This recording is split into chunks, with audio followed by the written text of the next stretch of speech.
Thank you, Jesus. Bless you, Lord. Bless you, Lord. Bless you, Lord. Father, we worship you, Jesus. Jesus Christ. Worship you, Lord. जी दोस्तों, आप सभी का स्वागत है इस वक्त आज के विषय पर जिसको हम बात करने जा रहे हैं, और आशा करता हूं कि आप लोग सब जुड़ गए होंगे। मुझे ज़रा बता दीजिए। 21। ओके, लोग जुड़ते चले जाएं, आप लोग जितने भी हैं। जी, thank you father, worship you Lord.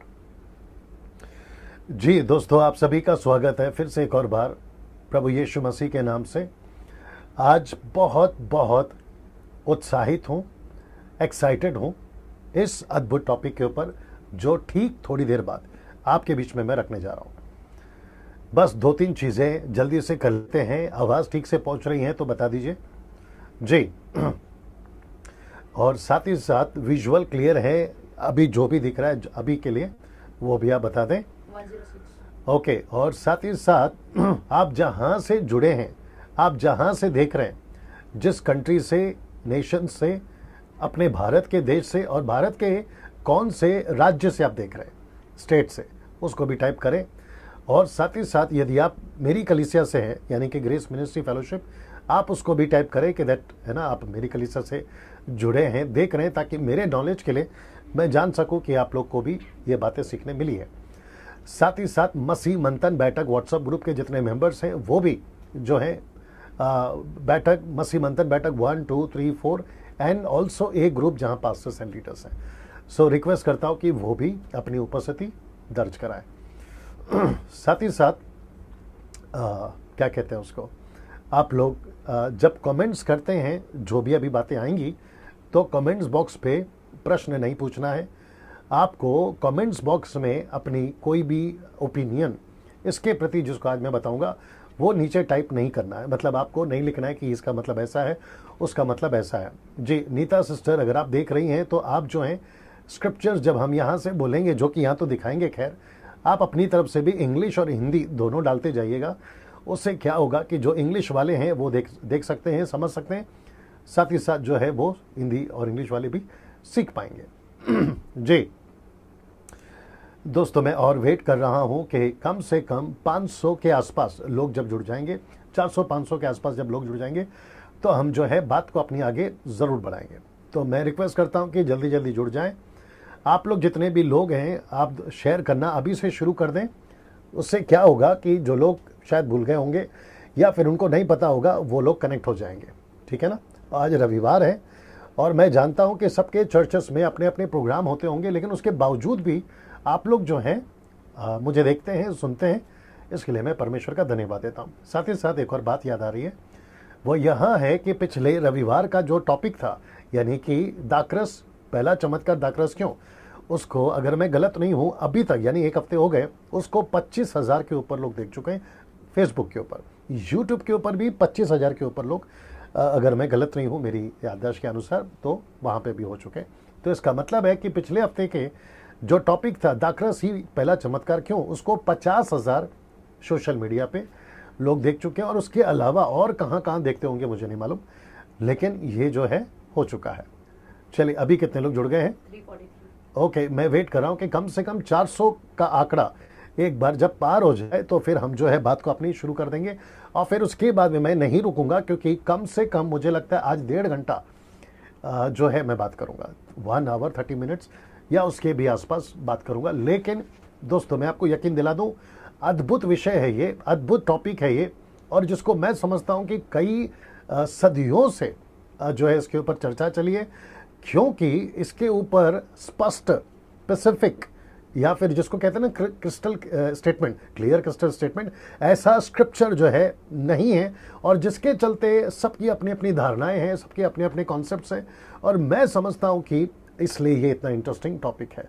सो जो कुछ मैंने 26 साल में, मेरी जो स्टडी है और जो कुछ परमेश्वर की पवित्र आत्मा ने मुझे मार्गदर्शन किया है, उन सभी को मैंने आपके बीच में रखा है। 400 का आंकड़ा पूरा हो चुका है दोस्तों, तो मैं समझता हूं कि अब यहां से मुझे जो है शुरू करना होगा। जी, मैं आखिरी बार फिर पूछ लेता हूं कि यहाँ सब कुछ ठीक है, आप लोगों को आवाज़ ठीक से आ रही है और आपको सब कुछ ठीक से दिख रहा है, तो आप लोग जो है हम बात को जो है आगे बढ़ाना शुरू करेंगे ना दोस्तों। जी दोस्तों, मैं समझता हूं कि ये जो टॉपिक है जिसको मैंने लिखा है आज का विषय, जी दोस्तों, ये चित्र अगर आपको दिख रहा होगा, ये चित्र आज का विषय, मेरी टीचिंग को मैं स्टार्ट कर रहा हूँ अभी यहाँ से। अब मैं यहाँ से नहीं रुकूंगा और जो टीम मेरी काम कर रही है, जो मेरे फैमिली मेंबर्स हैं, वो अपना अपना काम करते रहेंगे और मुझे उसका जो है सपोर्ट मिलता रहेगा ना दोस्तों। आज का जो विषय है मैं आपके बीच में रखने जा रहा हूँ। अभी कितने लोग जुड़ गए? 452. ओके, 450 लोग जुड़ गए हैं और मैं समझता हूँ कि 500 अभी शायद 2-3 मिनट में हो जाएंगे ना। वहाँ सब ठीक दिख रहा है? वो उसमें फ़ोन पे कैसा दिख रहा है बताइए? Okay okay okay okay okay, ऊपर का देख लेना, ऊपर का जो, हाँ वो भी देख लीजिएगा, ठीक है ना। ना दोस्तों, सब टेक्निकली चीज़ें सब ठीक है। अब मैं यहाँ से शुरू हो रहा हूँ और मैं आशा करता हूँ कि आप लोग आखिर तक मेरे साथ में बने रहेंगे। आपको एक चीज़ करना है, ज़रा चेक कर लो, आपको एक चीज़ करना है कि आपको जैसे स्टार्ट होता है, मतलब अभी ये जो प्रोग्राम अभी स्टार्ट हो जाएगा टीचिंग, आपको जो है आखिर तक नहीं रुकना है या बीच में से नहीं उठना है और कोशिश करिए कि आप लोग जो है पूरा देख सकें, क्योंकि ये बहुत इंटरेस्टिंग है। और मैं पिछले हफ्ता कहा था, लास्ट वीक कहा था कि आपकी बाइबल पढ़ने की जो जिज्ञासा है, रुचि, इंटरेस्ट, वो बढ़ जाएगा और मैं समझता हुआ भी होगा। लेकिन वैसे ही आज का टॉपिक को भी सुनकर आपकी जो जिज्ञासा है बाइबल पढ़ने की, जानने की, वो भी बढ़ जाएगी। और मैं समझता हूं कि उसके चलते, आप ऑन कर सकते हैं, मैं समझता हूं कि उसके चलते आप लोग खूब बाइबल पढ़ने लगोगे और आपको भी प्यार हो जाएगा बाइबल से। खैर अभी तो है ही, लेकिन और हो जाएगा। फिर आप रहस्य को चेक करोगे, आप भेदों को जानोगे, आप बैठोगे प्रभु के पास में कि प्रभु ये सारी चीज़ें क्या है। और परमेश्वर जो है, या उसमें लिख के बताया करो ना, परमेश्वर जो है आपको हर चीज जो है अपने वचन से प्रकाशन देता रहेगा। इसलिए यीशु ने कहा है कि वो पवित्र आत्मा तुम्हें इसलिए दिया गया है ताकि वो तुम्हें वचन से बताए, वचन से सिखाए। चलिए दोस्तों, जहां तक मुझे पता चल रहा है टीम से कि 530 लोग अभी जुड़ चुके हैं और मैं उन सभी का धन्यवाद देता हूं जो 530 अभी मुझे देख रहे हैं। मैं रिक्वेस्ट करता हूं कि शेयर करते जाइए, इसको जो है शेयर करते जाइए। वापस आता हूं आज के टॉपिक के ऊपर और वह है दोस्तों, अभी यहां से शुरू हो जाएगा। अब मैं नहीं रुकूंगा और मेरी जो स्पीड है मैं उसको बैलेंस में रखूंगा ताकि आपको एक एक चीज समझा सकूं। चलिए, सबसे पहले आज का विषय है यह, परमेश्वर के पुत्र कौन थे, मनुष्य की पुत्रियां कौन थीं और दानव कौन थे। ये 3 विषय के ऊपर हम बात करेंगे। वापस आता हूं, परमेश्वर के पुत्र कौन थे, मनुष्यों की पुत्रियां कौन थीं और दानव कौन थे। इन 3 विषयों पर आज हम जो है चर्चा करेंगे। इंग्लिश में आ जाते हैं, sons of God, daughters of men and giants, जिसको इब्रानी भाषा में, हिब्रू में नेफलीम कहते हैं। नेफलीम, ये ट्रांसलेशन, ये वाला ना। साथ ही साथ मैं आपको कुछ चीजें और बता देता हूं। पहला चित्र देख लीजिएगा दोस्तों, ये आपको मदद करने के लिए ही चित्र है, बट ऐसा ही हुआ होगा इसकी कोई गारंटी मैं नहीं देता। एग्जैक्टली ऐसा ही कुछ होगा, नहीं होगा, लेकिन आपको समझाने के लिए गूगल से जो है मैंने फोटोज को लिया।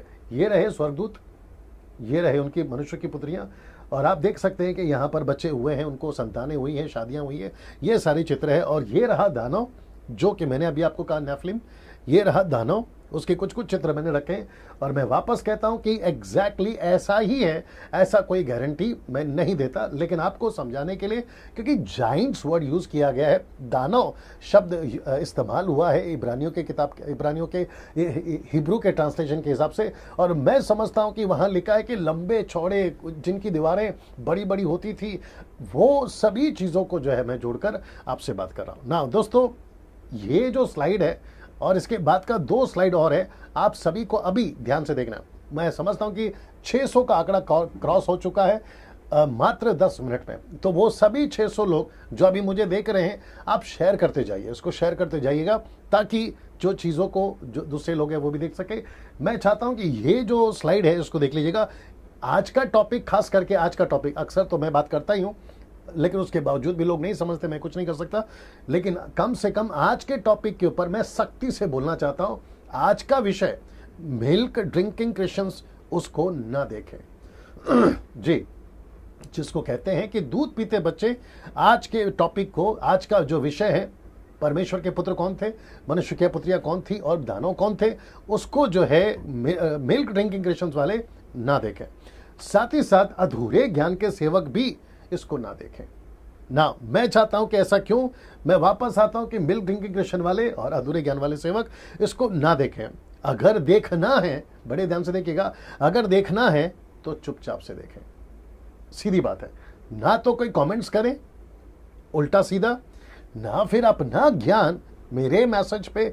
और यूट्यूब वालों, आपको भी कह रहा हूं, जो आप लोग देखते हो, मेरे जो सब्सक्राइबर्स हैं उसमें से कुछ लोग ऐसे भी हैं जो अपना अपना ज्ञान मेरे कमेंट्स बॉक्स में डालते रहते हैं और दूसरों की वीडियो का लिंक भी जो है उसमें डाल देते हैं और कहते हैं कि आपको उसको देखना है, दूसरों की वीडियो। अब मुझे नहीं पता ऐसा क्यों करते हैं, आप देखिए, आपको जो करना है आप करिए। मैं किसी के वीडियो पे बात नहीं करता हूं, मैं किसी के ऊपर टिप्पणी नहीं करता, तो फिर मेरे वीडियो पे क्यों? तो उससे आपको बचना है। वो इसलिए बचना है क्योंकि मेरे जो प्रचार हैं उसको अविश्वासी लोग भी देखते हैं। मेरे जो फैमिली मेंबर्स हैं, उनके दोस्त, मेरे खुद के दोस्त, अरब कंट्रीज से मेरे कुछ लोग दोस्त, वो भी देखते हैं जो अविश्वासी हैं।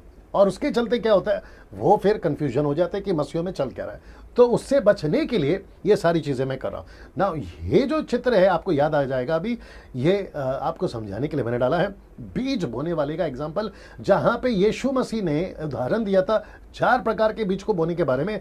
तो वहाँ पर यीशु मसीह ने, यीशु मसीह के चेलों को यीशु मसीह ने क्या कहा देखिएगा। कहते हैं कि उसने उत्तर दिया कि तुमको, यानी कि चेलों को, स्वर्ग के राज्य के भेदों की समझ दी गई है। मतलब स्वर्ग के राज्य की भेदों की समझ दी गई है, पर आगे क्या लिखता है, पर उनको नहीं दी गई है। तो इसका मतलब है कि किनको नहीं दी गई है? मेरे हिसाब से इन लोगों को। एक तो नए हैं, चीजों को समझते नहीं है, और दूसरा अधूरे ज्ञान के सेवक हैं, वो नहीं समझते। और उसके चलते होता क्या है कि परमेश्वर कहता है कि उनको ऐसी समझ नहीं दी गई है। तो उसके चलते आपको करना क्या है, अगर आपको देखना है, जैसे मैंने कहा, चुपचाप से देखिए, बिना कोई कमेंट्स करें, बिना कोई उल्टा सीधा ज्ञान बांटे। आप देखिए, आप देखने के लिए मना नहीं कर रहा हूं, चुपचाप से देखिए। अगर आपको ठीक लगता है तो प्रेज गॉड, नहीं लगता है तो भी प्रेज गॉड। आप जानो, आपका काम जाने, आपका बुद्धि जाने। लेकिन ऐसा कोई उल्टा सीधा वीडियो आप, क्योंकि डैनियल राज ने ऐसा स्टेटमेंट दिया तो उसके ऊपर एक वीडियो मत बनाते बैठिए। डैनियल राज ने ऐसा टीचिंग दिया। अभी कुछ बुद्धिजीव लोग हैं फेसबुक पे, यूट्यूब पे, जो पिछले मेरे टीचिंग को उठाकर, वो चाहे टंग्स का हो, वो चाहे दाकरस का पहला चमत्कार हो, XYZ, किसी भी एक वीडियो को उठाते हैं, उसकी एक क्लिप लेते हैं और उसके ऊपर प्रचार करते हैं। मुझे नहीं पता कि वो ऐसा क्यों करते हैं। शायद हो सकता है कि उनको पैसे कमाने हैं यूट्यूब से, अपने सब्सक्राइबर्स बढ़ाने हैं, या फिर वो फेमस होना चाहते हैं। तो यार, मेरे ऊपर क्यों तुम अपनी पब्लिसिटी बढ़ा रहे हो? वो मत करिए। आप अपना प्रचार करिए, आप अपना काम करिए, और कम से कम मेरे प्रचार को जो है, आप उसका कोई भी वीडियो क्लिप, और खास करके आज का, ऐसा कोई भी वीडियो उठाकर नहीं बनाना, ठीक है ना। बहुत सारी बातें मैं कर सकता हूं, लेकिन उसके ऊपर मैं नहीं करना चाहता। चलिए दोस्तों, हम यहां 3 बातों को देखने जा रहे हैं। मैं स्लो इसलिए हूं अभी क्योंकि आपको मैं ठीक से समझा सकूं कि आज का टॉपिक पे हम क्या बात करें। तो मुझे लगता है, मेरी जो टीम बता रही है कि 750 ओके, 730 लोग अभी तक जुड़ चुके हैं। मैं उन सभी का स्वागत करता हूं फिर से एक और बार, और मैं उन सभी से कहना चाहता हूं कि शेयर करते जाइएगा जितनी तादाद में हो सके आज का ये प्रोग्राम को देखे लाइव, और साथ ही साथ जब ये अपलोड होगा फेसबुक और यूट्यूब पे, तो वहां से भी आप लोग इसको देखेगा। मैं चाहता हूं कि आप रेडी हो जाएं बाइबल के साथ में। नाउ यहां पे हम 3 बातों को देखने जा रहे हैं। परमेश्वर के पुत्र कौन है, मनुष्य की पुत्रियां कौन है, और दानव कौन है। इन 3 विषयों पर दोस्तों आज हम यहां से बात करने जा रहे हैं। और मैं चाहता हूं कि दोस्तों, अब यहां से मेरी स्पीड बढ़ेगी, अब यहां से बहुत सारी चीजें आएंगी, और मैं परमेश्वर में आपको यकीन दिलाता हूं, आखिर तक बने रहना। आज का जो विषय है यह आपके दिमाग को हिला देगा। ऐसी बहुत सारी बातें आपके बीच में रखने जा रहा हूं, जिसको मैंने खुद भी 26 साल के मिनिस्ट्री में मैंने खुद भी कभी प्रचार नहीं किया, और मैंने कभी खुद भी उतनी गहराई से इसके अंदर नहीं गया ना। उसके पहले ये चित्र देख लीजिए। अब आप लोग सोच रहे होंगे कि दोस्तों ये चित्र क्या है, पहले देख लीजिए। और आप शायद सोच रहे होंगे कि पास्टर डैनियल, ये आपने चित्र क्यों रखा है। तो मैं आपको जल्दी से बता दूं, ये व्यक्ति कर क्या रहा है, ठीक है ना। तो ये व्यक्ति कर रहा है, जिसको इंग्लिश में लिखा है डिगिंग मड, मट्टी खोद रहा है। डिगिंग मड, ये मट्टी खोद रहा है। और आपको पता है इसका कनेक्शन आज के टॉपिक से मैं क्यों कर रहा हूं, जिसको कहते हैं डिगिंग स्क्रिप्चर्स।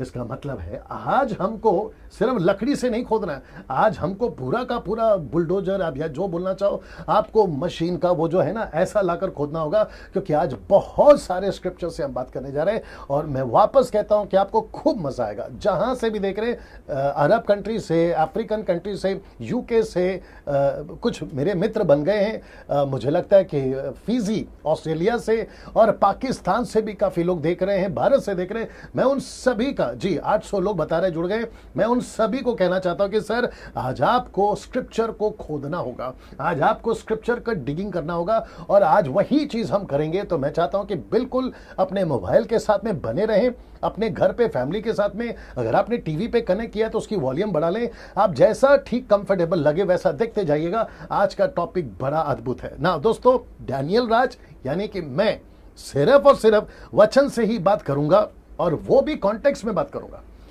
और दूसरे इसके बारे में क्या कहते हैं मुझे इससे कोई लेना देना नहीं। कौन से विषय पे? ये वाला विषय पे, परमेश्वर के स्वर्गदूत कौन है, यानी कि परमेश्वर के पुत्र कौन है, मनुष्य की पुत्रियां कौन थी, और दानव कौन है, दूसरे क्या कहते हैं, दूसरों ने क्या वीडियो बनाई है, मैं उसके बारे में कुछ नहीं कहना चाहता हूं, और मुझे उनके बारे में टिप्पणी भी नहीं करनी है।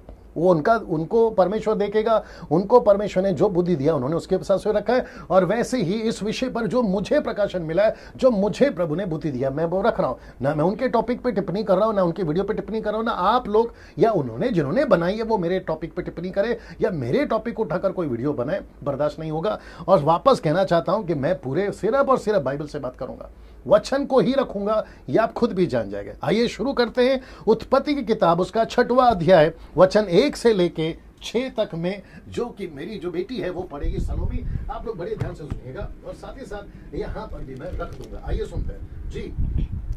फिर जब मनुष्य भूमि के ऊपर बहुत बढ़ने लगे और उनके बेटियां उत्पन्न हुई, तब परमेश्वर के पुत्रों ने मनुष्य की पुत्रियों को देखा कि वे सुंदर है, और उन्होंने जिस जिसको चाहा उनसे विवाह कर लिया।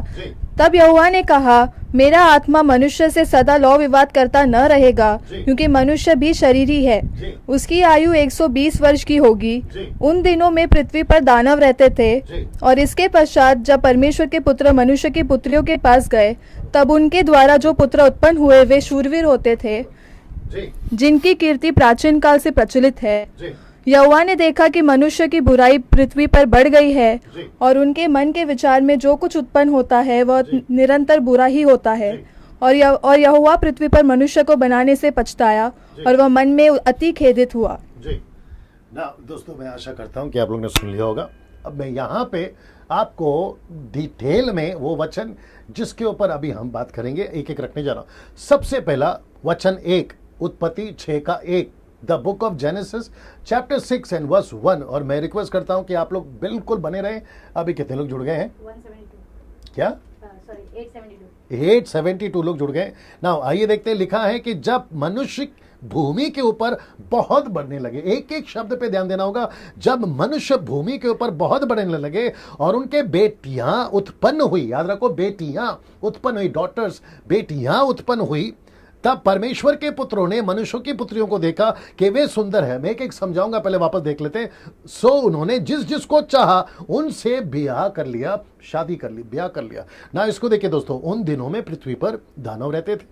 उसके पश्चात जब परमेश्वर के पुत्र मनुष्य की पुत्रियों के पास में गए, तब उनके द्वारा जो संतानें उत्पन्न हुई वो पुत्र शूरवीर होते थे, जिनकी कीर्ति प्राचीन काल से प्रचलित है। याद रखो, प्राचीन काल से प्रचलित है। और यहोवा ने देखा कि मनुष्य की बुराई पृथ्वी पर बढ़ गई है, उनके मन के विचार में जो कुछ उत्पन्न होता है सो निरंतर बुराई होता है। यहोवा पृथ्वी पर मनुष्य को बनाने से पछताया, और वह मन में अति खेदित हुआ। ये जो शब्द है ना, अति, बहुत खेदित हुआ, उसको बहुत तकलीफ हुई कि मैंने मनुष्य को क्यों बना ना। दोस्तों ऐसा क्यों ना, मैं कुछ चीजें आपके बीच में रखने जा रहा हूं। सबसे पहले आपको 3 बातों का ध्यान रखना है जो बहुत जरूरी है। मैं वापस कहता हूं, 3 बातें जो बहुत जरूरी है। सबसे पहला, किसने लिखा जी किसने लिखा, इसको जो लेखक है इसको किसने लिखा या किसको लिखा या किसने लिखा? मूसा। इसका जो लेखक है वो है मूसा। दूसरा, जब ये सब हो रहा था तो मूसा प्रत्यक्ष रूप में विजिबल, प्रत्यक्ष रूप में मूसा वहां नहीं था। किसको? जब उत्पत्ति की घटना को वो लिख रहा है, क्योंकि परमेश्वर उसको कहता था, मूसा लिखता था। मूसा को परमेश्वर बताता था, मूसा लिखता था। और याद रखो, मूसा ने 5 किताबें लिखी, उसका जिक्र किया। ये रहा तीसरा जो कि बहुत इंपॉर्टेंट है, अभी जो आपको सबसे ज्यादा ध्यान देना है वहां है आप जो पढ़ रहे हो, यानी कि अभी, और जिसको मैं प्रचार कर रहा हूं, या फिर मूसा की जो भी किताबों का जिक्र हम कर रहे हैं, वो जो जब आप पढ़ रहे हो ये कॉपीज ऑफ कॉपी है। मैं रिपीट करता हूं, ये कॉपीज ऑफ कॉपी है, मतलब ट्रांसलेशन है। ये ट्रांसलेशन से, क्योंकि हमारे पास में ओरिजिनल, जिसको कहते हैं मैन्युस्क्रिप्ट, ओरिजिनल नहीं है। मैं वापस कहता हूं, मैन्युस्क्रिप्ट ओरिजिनल नहीं है। अभी वर्तमान में जब लिखा गया था तो उसकी कॉपीज ऑफ कॉपी है। कॉपीज ऑफ कॉपी, इसका मतलब है ट्रांसलेशन। आपके पास में पूरी दुनिया में अगर 6000 से भी ज्यादा भाषाएं हैं तो उन सभी ट्रांसलेशंस को जो है बाइबल में उसके अंदर डाला गया और उसको लिखा गया। तो ये आपके दिमाग में रखें कि आप जब भी कोई शब्द को पढ़ते हैं, वो चाहे मनुष्य के पुत्र हो, मनुष्य की पुत्रियां हो, आपको ट्रांसलेशंस को बहुत बारीकी से स्टडी करना है, और डैनियल राज ने वही किया है। मैंने कौन से ट्रांसलेशंस पढ़े हैं या स्टडी करे हैं, वो चाहे एनआईवी हो, या वो चाहे अमेरिकन स्टैंडर्ड बाइबल हो, न्यू किंग जेम वर्जन हो, ओल्ड किंग जेम वर्जन हो, या फिर वॉइस ट्रांसलेशन हो, या मैसेज, जिसको कहते हैं द मैसेज ट्रांसलेशन हो, या फिर हिब्रू हो, ग्रीक हो, हिंदी हो, उन सभी को स्टडी कर मैंने बहुत सारी चीजें आपके बीच में रखी है। इसलिए ये 3 चीजें आपको ध्यान रखना बहुत जरूरी है। आइए सबसे पहले बात करते हैं ये विषय जिसको कहते हैं कि कौन थे परमेश्वर के पुत्र, कौन थे परमेश्वर के पुत्र। इसका मतलब है हम इस वक्त में जो बात कर रहे हैं, क्योंकि इसके ऊपर कम से कम मैं समझता हूं कि कई सदियों से डिबेट चल रहा है, मनुष्य के पुत्र, परमेश्वर के पुत्र कौन है, परमेश्वर के पुत्र कौन है, परमेश्वर के पुत्र कौन है, who are the sons of God, who are the sons of God. इसके ऊपर बहुत सारी बातें चलती। इस पर मसीह समाज में 2 धारणाएं, वापस कहता हूं कि इसके ऊपर मसीह समाज में 2 धारणाएं। तो सबसे पहली धारणा, आइए देखते क्या कहते हैं कि ये शेत के वंशज है। परमेश्वर के पुत्र कौन है? ये परमेश्वर के पुत्र कहते हैं कि ये जो है सेत के वंशज है। अब जिसको इंग्लिश में कहते हैं गॉडली लाइन, सेत के वंशज, मतलब सेत जो था वो धर्मी था, सेत जो था वो आदम का स्वरूप था, हाबेल के बाद में जो जन्म लिया ये वो था, तो उसको कहते हैं सेत के वंशज, यानी कि गॉडली लाइन। नाउ उत्पत्ति 5:3 ये देखते हैं, जब आदम 130 वर्ष का हुआ तब उसके द्वारा उसकी समानता में उसी के स्वरूप के अनुसार एक पुत्र उत्पन्न हुआ, उसका नाम सेत था। तो ये रहा सेत, और जिसको कहते हैं कि गॉडली लाइन, क्योंकि आप सभी जानते हैं केन और हाबिल की स्टोरी, जिसको कहते हैं कि गॉडली लाइन। ना इसको देखें, 2 वजह से ये पहली धारणा गलत है। पहले देख लीजिए उसको, वापस आता हूं, सबसे पहले वापस कह देता हूं कि 2 वजह से ये धारणा गलत है। आप जो YouTube पे देख रहे हैं सर आप लोग, जो फेसबुक पे देख रहे हैं सर आप लोग, ब्रदर्स और सिस्टर्स, और साथ ही साथ जो इस विषय पे बात कर चुके हैं, वीडियो बना चुके हैं, इसके ऊपर टीचिंग दे चुके हैं, वो पास्टर्स और लीडर्स लोग या बाइबल टीचर्स लोग, सर आपका रिस्पेक्ट करता हूं, लेकिन ऐसा कोई भी मेरे स्टेटमेंट को उठाकर, जिसको मैंने अपने तरीके से बाइबल के अनुसार आपके बीच में रखने की कोशिश करी है, हो सकता है कि आपको कॉन्ट्रडिक्ट करे, ये वाला भी आएगा जो, तो आप उसको लेकर अपनी अलग से कि डैनियल राज ने ऐसा कहा, ऐसा कोई वीडियो मत बना देना सर। आप अपने तक रखिए, मैं अपने तक रखता हूं, और पब्लिक समझदार है, जनता समझदार है, विश्वासी भाई बहन समझदार है, उनको जो ठीक लगेगा वो लेकर चलेंगे। तो वापस कहता कि 2 वजह से ये धारणा गलत है। आइए देखते क्यों। सबसे पहला धारणा गलत क्यों है? सबसे पहला, इनसे दानव नहीं हो सकते थे। अगर ये सेत, जिसको आप लोग कहते हैं ना कि ये सेत की लाइन है, जिसको कहते हैं कि सेत के वंशज है, तो मेरा प्रश्न है कि इनसे फिर दानव कैसे पैदा हो गए? अगर ये परमेश्वर के आदम के स्वरूप के अनुसार गॉडली लाइन में आता है, तो इनसे दानव कैसे पैदा हो गए? वापस कहता हूं, इनसे दानव कैसे पैदा हो गए? जी, ये दानव कैसे पैदा हो गए, ये साबित करना होगा। तो इसका मतलब है कि ये जो थियरी है ना, दानव पैदा हो गए, जो मानते हैं कि ये सेत के वंशज है, तो सर आपको इसका जवाब देना होगा। और वापस मैं कहता हूं कि ये पहली धारणा, 2 धारणा में से पहली धारणा ये गलत है, इसलिए क्योंकि मत्ती 7:15-20 कहता है पेड़ की पहचान उसके फल से होती है। तो अगर सेत अच्छा है तो उसके बीज भी अच्छे होने चाहिए, तो फिर दानव कैसे पैदा हो रहे हैं? तो यहां पे ये बात समझ में आती है। ये रहा दानव, जिसको मैंने कोशिश करी आपको मैं समझाऊं। दूसरा कारण ये गलत है, सेत आदम का पुत्र है। सेत किसका है? आदम का पुत्र है, परमेश्वर का नहीं। अगर सेत आदम का पुत्र है तो परमेश्वर ने वहां पर क्या लिखना चाहिए? आदम का पुत्र लिखना चाहिए। सन्स ऑफ गॉड क्यों लिखा? ये भी सोचने वाली बात है। सो यहां पर उत्पत्ति 5:4 कहता है, ये पढ़ लेते हैं, लिखा है कि सेत के जन्म के पश्चात आदम 800 वर्ष जीवित रहा और उसके और भी बेटे बेटियां उत्पन्न। तो इसका मतलब है सेत को बेटा जो हुआ, ये जो शब्द है बेटा, आइए देखते हैं इब्रानी भाषा में इसको क्या कहते हैं? बेनीम। ये देखिए, बेनीम, सन्स। तो इसका मतलब है कि ये परमेश्वर के पुत्र नहीं है, ये आदम के संतान है। जब आदम के संतान है, बाइबल खुद कहती है, तो फिर हम उसको परमेश्वर के पुत्रों के साथ में कैसे कनेक्ट कर सकते हैं? इसलिए वापस कहता हूं, जैसा लिखा है उसके कॉन्टेक्स्ट को समझना है, उस पे आसपास को जाकर देखना है, लेकिन उसके ऊपर आउट ऑफ द कॉन्टेक्स्ट जाकर आप अपनी तरफ से कुछ ऐड नहीं कर सकते। इसलिए मैंने कहा कि दो तरीके से ये गलत है ना। सेत आदम का पुत्र है, परमेश्वर का नहीं, तो पहली धारणा को कैंसिल करना होगा। कौन सी? कि ये सेत का संतान है। सन्स ऑफ गॉड जो है वो सेत है, वो सेत है, आदम का संतान है, गॉडली लाइन जिसको कहते हैं, तो इसको कैंसिल करना होगा। आइए देखते हैं दूसरी धारणा इसको कम से कम 100%, मेरे तरफ से बात कर रहा हूं, 100% मैं कहता हूं कि ये थ्योरी को लेके चल सकते हैं और इसी को हम सही मान सकते हैं, क्योंकि ये कोई और नहीं है, ये फॉलन एंजल्स हैं। ये फॉलन एंजल्स का मतलब हिंदी शब्द है, लिखा है गिराए हुए स्वर्गदूत। तो ये गिराए हुए स्वर्गदूत है। ये चित्र आपको मदद करेगी। जब परमेश्वर ने ऊपर से लूसीफर को नीचे फेंक दिया था या उसने अपनी जगह छोड़ दी थी, तो लूसीफर अकेला नीचे नहीं आया था, वो कम से कम 1/3 एंजल्स को अपने साथ नीचे लेकर आया था। 1/3 एंजल अपने साथ में नीचे लेकर आया था। लिखा है कि आपको समझना होगा, बाइबल में दो तरह के स्वर्गदूत हैं, एक है अच्छे स्वर्गदूत और दूसरे हैं बुरे स्वर्गदूत।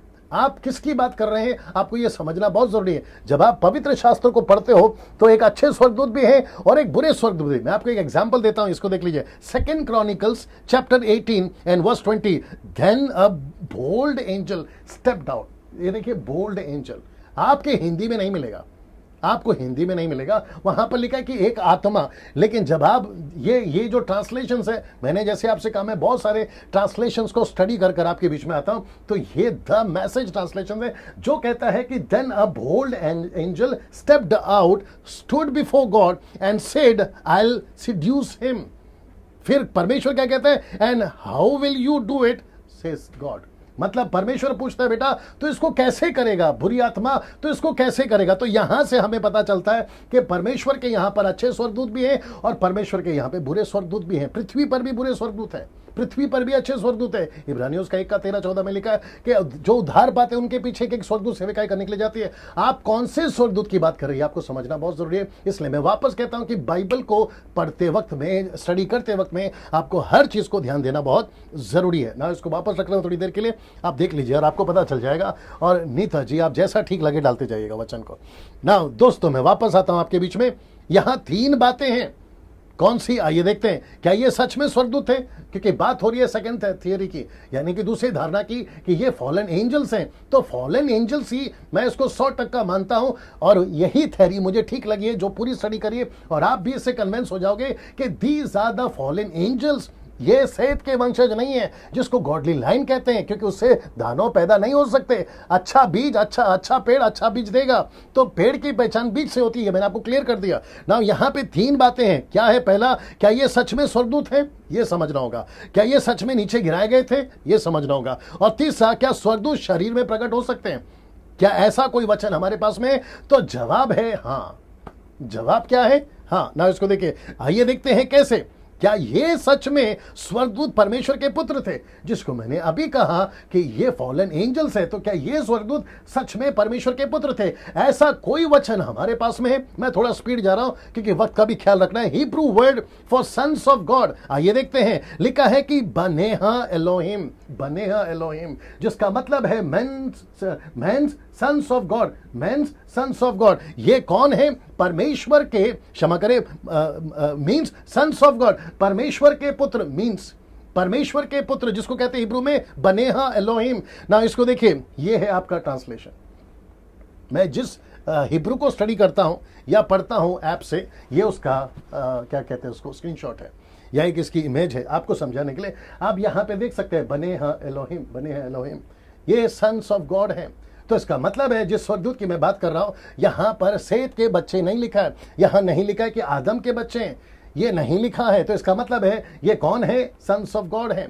तो इसका मतलब है परमेश्वर स्वर्गदूतों को अपना पुत्र कहता है। तो इसके बारे में कहां लिखा है? तो 3 जगहों पर, अय्यूब के ही पुस्तक में 3 बार परमेश्वर के पुत्र, परमेश्वर के पुत्र, परमेश्वर के पुत्र है। अय्यूब की किताब उसका पहला अध्याय 6, अय्यूब किताब उसका दूसरा अध्याय 1 और अय्यूब की किताब उसका 38 का 7। और सेम ट्रांसलेशन है। कौन सा ट्रांसलेशन? ये वाला, बने हैं एलोहिम। तो इसका मतलब है कि ये स्वर्गदूत परमेश्वर के पुत्र, ऐसा लिखता है ना। इसको देखिए, कुछ लोगों की ये ट्रांसलेशन भी देख लीजिए। अब आप पूछ सकते हैं कि पास से डैनियल सेम ट्रांसलेशन है, तो ये रहा उसका प्रूफ, ये रहा उसका प्रूफ। अभी कितने लोग देख रहे हैं बताइए? ये रहा 1 ओके, कम से कम 1000 लोग देख रहे हैं। मैं उन सभी का स्वागत करता हूं और रिक्वेस्ट करता हूं कि सर आप जितना हो सकता है शेयर करते जाइएगा ना। वापस आते हैं, उसको ऑन कर लीजिए। वापस आते हैं, ये तीनों ट्रांसलेशंस जो कि मैं आपके बीच में रख दिया हूं ना, इसको देखिए। लेकिन कुछ अधूरे ज्ञान वाले इस बात को नहीं मानते। अब वो क्यों नहीं मानते, उसकी भी एक थियरी दे रहा हूं। आइए देखते हैं कौन सा। वो कहते हैं इस वचन के अनुसार, कौन से वचन के अनुसार? इब्रानियों 1:5, जो कि लिखा है क्योंकि स्वर्गदूतों में से उसने कब किससे कहा कि तू मेरा पुत्र है। तो इसका मतलब है स्वर्गदूतों में से उसने कब किससे कहा। अब आपको इसका कॉन्टेक्स्ट समझना होगा।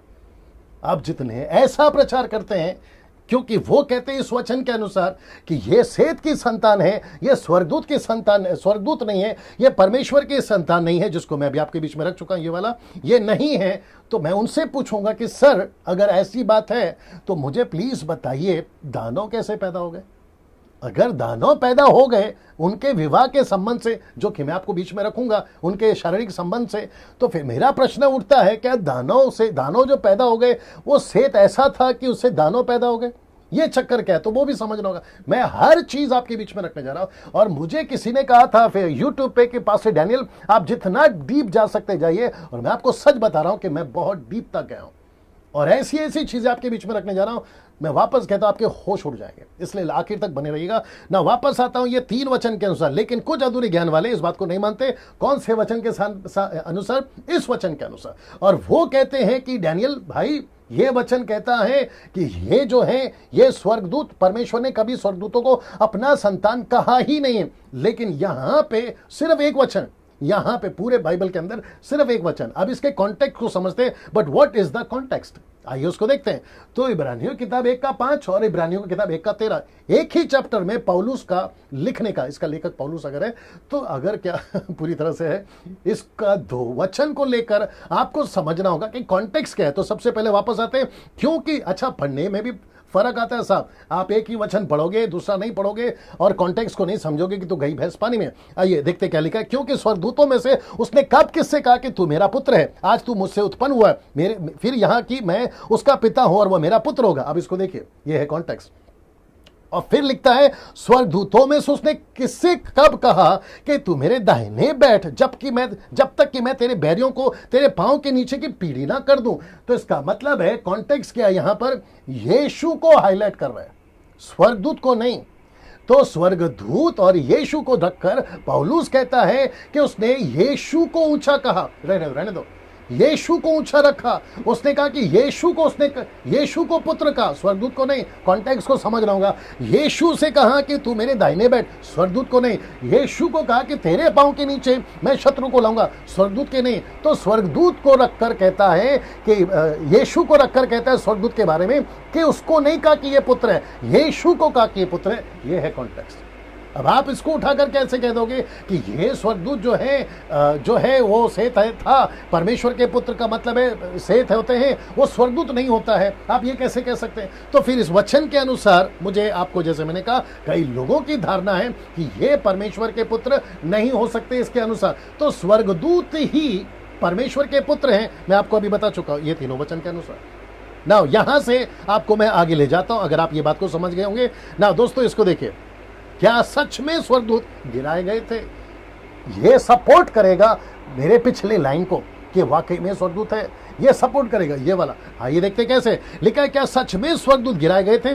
ना यूदा की किताब उसका 1:6, आइए पढ़ते क्या लिखा है, आप लोग भी पढ़ लीजिए। लिखा है कि फिर जो स्वर्गदूतों ने अपने पद को स्थिर ना रखा, इसका मतलब है, मैंने जानबूझ के इसको लाल में रखा है, लिखा है कि जो स्वर्गदूतों ने अपने पद को स्थिर ना रखा। तो कौन सा पद, आपको यह समझना होगा, मैं उसके ऊपर आऊंगा। वरना अपने निज निवास को छोड़ दिया और उसने उनको भी उस भीषण दिन के न्याय के लिए अंधकार में, जो सदा काल के लिए है, उसको क्या किया, बंधनों में रखा है। तो इसका मतलब है किसको रखा है? स्वर्गदूत को, स्वर्गदूतों को। ये कौन से स्वर्गदूत है? क्या बिना गलती के परमेश्वर उनको यह सजा देगा? तो ये कौन से स्वर्गदूत है जो अपनी जगह को छोड़ दिए, जिसको कहते हैं फॉलन, नीचे गिराए गए। अब इसको देखिए, दूसरा पत्र 2:4 क्या कहता है उसको भी देख ले। क्योंकि जब परमेश्वर ने उन स्वर्गदूतों को जिन्होंने पाप किया नहीं छोड़ा पर नरक में बेचकर अंधेरे कुंड में डाल दिया ताकि न्याय के दिन तक बंदी रहे, ये स्वर्गदूत को भी पतरस कह रहा है। तो इसका मतलब है कि स्वर्गदूतों से गलतियां हुई है। मैं वापस कहता हूं, दो तरह के स्वर्गदूत हैं, एक है अच्छे स्वर्गदूत, एक है बुरे स्वर्गदूत। यहां पे बात हो रही है फॉलन एंजल्स की, यहां पे बात हो रही है जो स्वर्गदूत नीचे गिरे हैं, ये आपको समझना होगा। अब बात करते तीसरे की, क्या स्वर्गदूत शरीर में प्रकट हो सकता है? नंबर 1 इसको देख लीजिए। और क्या, मैंने इसको ऐड किया है, और क्या शादी कर सकते हैं, बच्चे पैदा कर सकते हैं? क्योंकि लिखा है उन्होंने शादी करी और उन्होंने बच्चे पैदा करे। किसने? स्वर्गदूतों ने। क्या ये हो सकता है? अब आइए देखते हैं, ये चित्र सपोर्ट के लिए रखा है। आइए देखते हैं। पहला एक प्रश्न अब आपसे पहला पूछूंगा, बड़े ध्यान से सुनिएगा। वापस आता हूं, क्या शादी कर सकते हैं? स्वर्गदूत। क्या बच्चे पैदा कर सकते हैं? स्वर्गदूत। ये सारी चीजें अगर आपके दिमाग में घूम रही है, ये चित्र सपोर्ट के लिए डाला है, तो यहां पे आपको एक प्रश्न पूछूंगा, क्या आप लोग उसका जवाब दे पाएंगे? ये प्रश्न है, क्या शैतान रूप बदल सकता है? मैं रिपीट करता हूं, क्या शैतान अपना रूप बदल सकता है? दूसरा कुरिन्थियों 11:14, दूसरा कुरिन्थियों 11:15, ये दो स्क्रिप्चर आपको सपोर्ट करेगा समझने के लिए।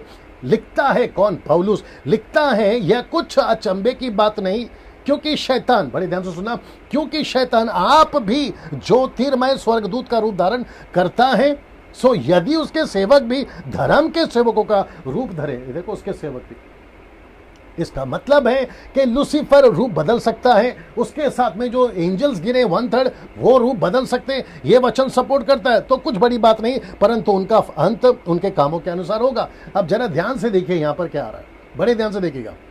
क्या लूसीफर सांप था? जी, ये चित्र देख लीजिए। जी दोस्तों, क्या लूसीफर सांप था? जी नहीं। जवाब है कि लूसीफर सांप नहीं था। फिर मेरा प्रश्न यह है कि लूसीफर सांप कैसे बन गया? मैंने आपको अभी बताया ना, रूप ले सकता है, ये रूप ले सकता है, बदल सकता है।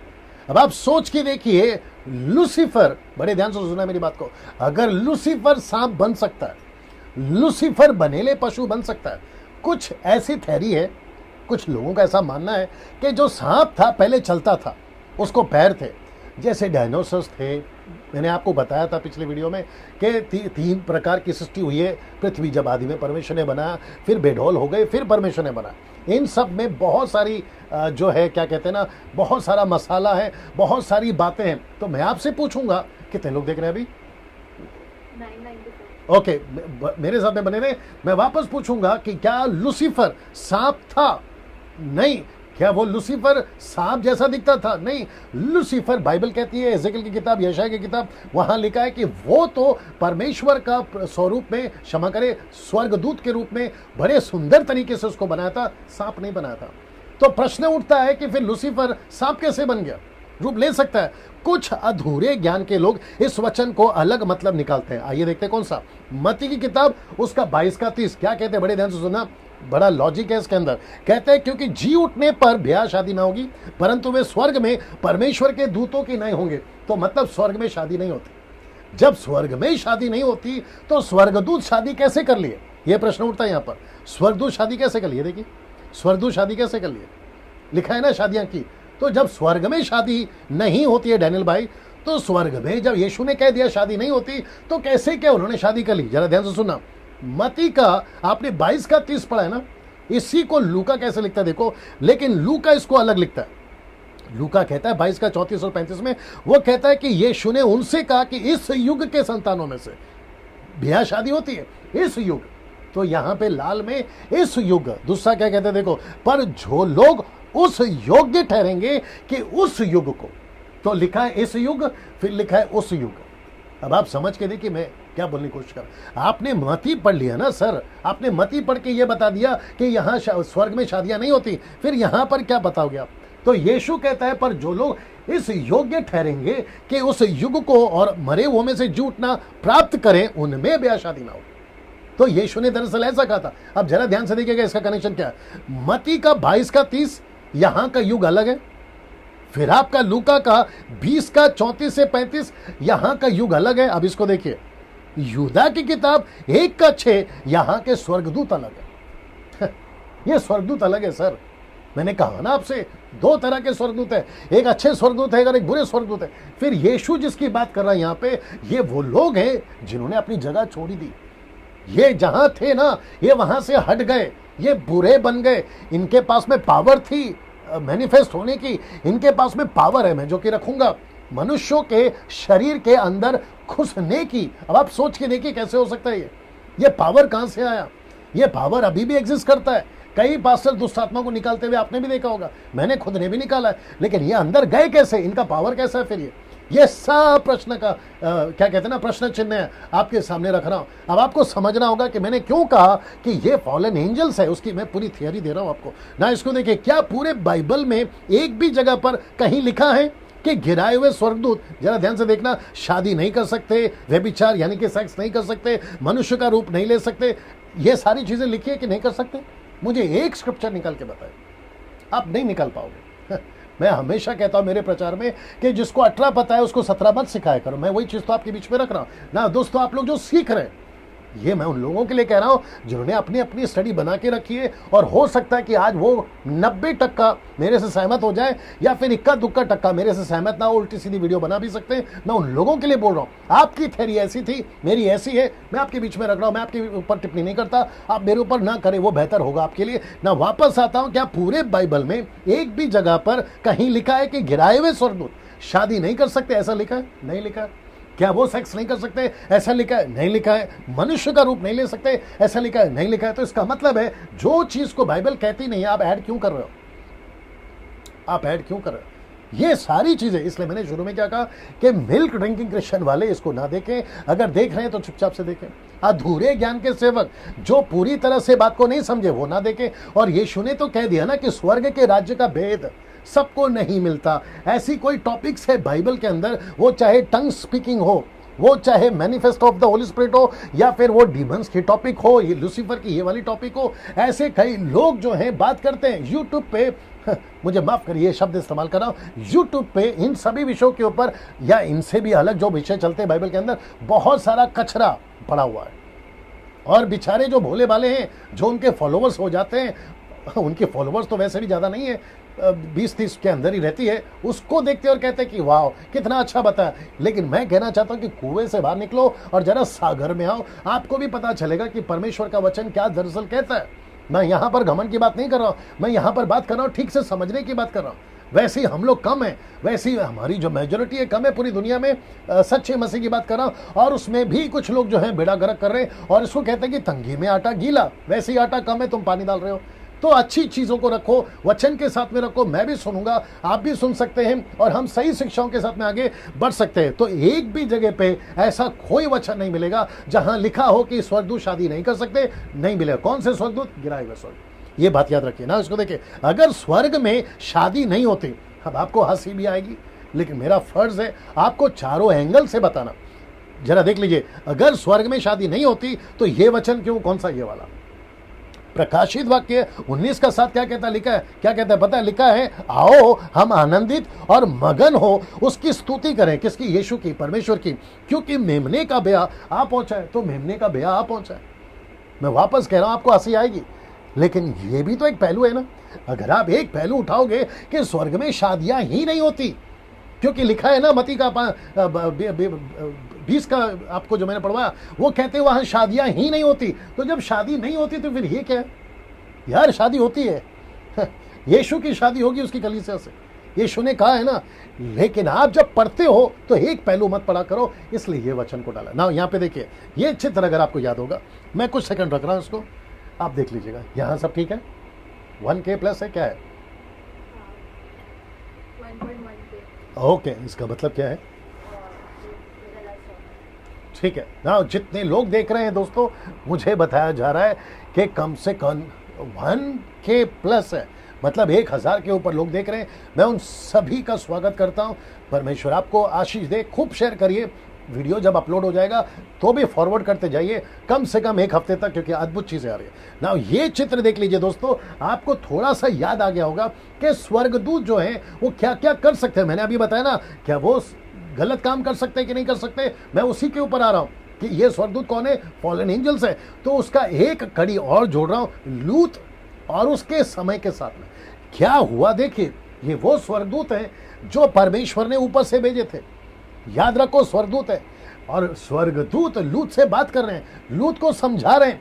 और ये जो चित्र है, यहां पे वहां के लोग कह रहे हैं कि जो दो पुरुष अभी अभी तुम्हारे पास है, मैं आपको पढ़वा देता हूं। लिखा है लूका उत्पत्ति किताब उसका 19:5 में लिखा है कि लूत को पुकार कर कहने लगे कि जो पुरुष, तो ये पुरुष है क्या, ये स्वर्गदूत है ना। तो वहां के लोगों को ये पुरुष कैसे दिख रहे हैं, सोच के देखिए आप।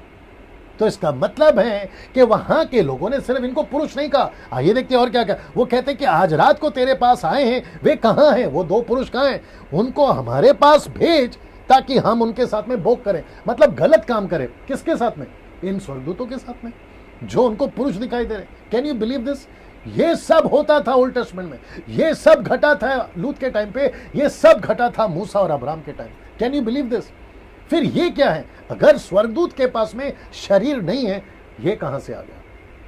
तो सोच के देखिए, अगर अच्छे स्वर्गदूत ऐसे प्रकट हो सकते हैं तो बुरे स्वर्गदूत कितना प्रकट हो सकते हैं, आपको ये समझना होगा ना। इब्रानियों किताब उसका 13:2 ये आपको थोड़ा हेल्प करेगा। और आज वक्त को मैं भी नहीं देख रहा हूं, आप भी मत देखिए, सिर्फ सीखते जाइए, बहुत सारा मसाला आएगा आज आपके लिए। इब्रानियों किताब उसका 13:2 क्या कहता है, लिखा है कि पहुनाई करना ना भूलना, क्योंकि इसके द्वारा कितनों ने, अब जरा शब्द देखिए, लिखा है कि अनजाने स्वर्गदूतों की सेवकाई कर दी।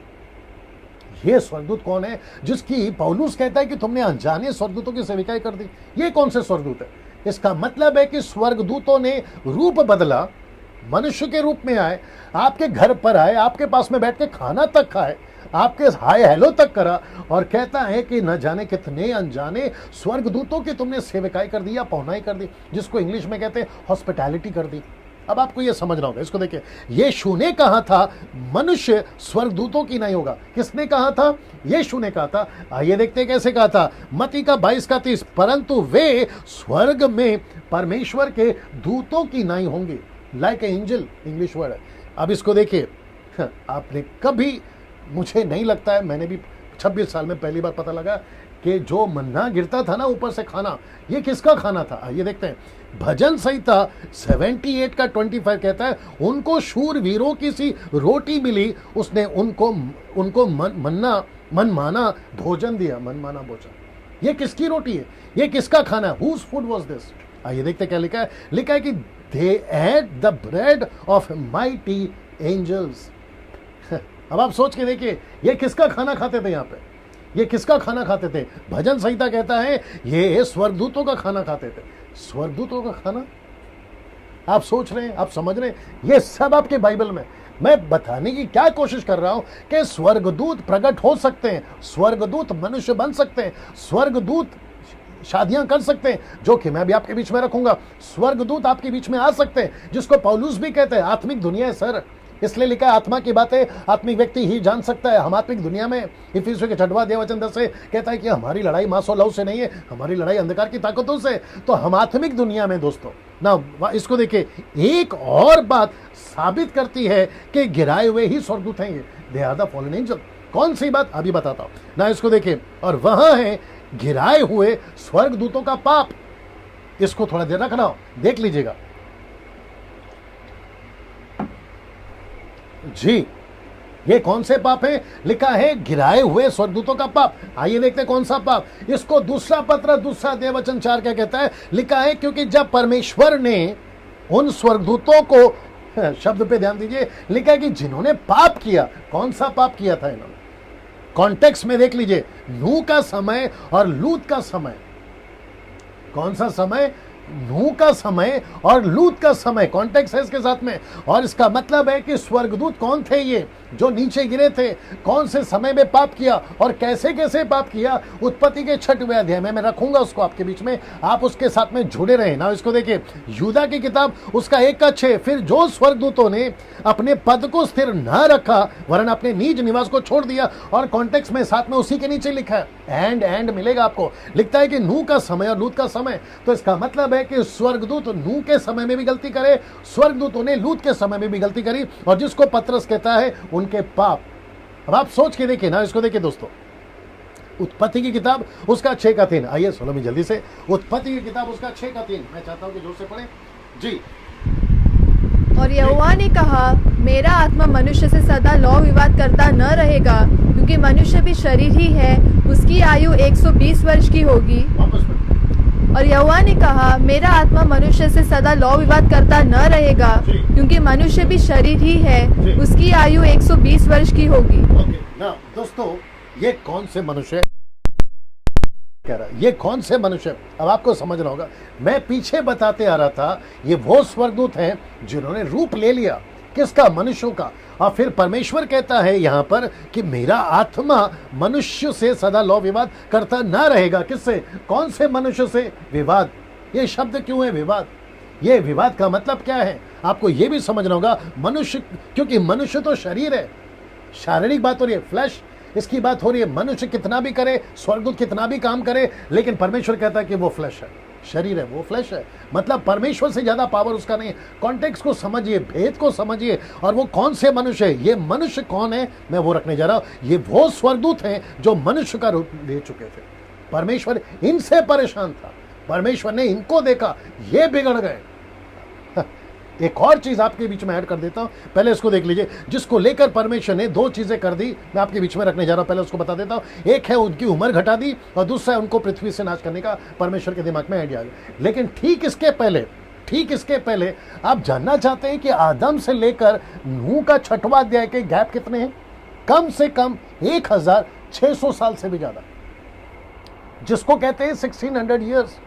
आप सोच सकते हैं इन सभी सालों में, इन सभी वर्षों में कितने पैदा हुए और कितने मरे, मरते चले गए।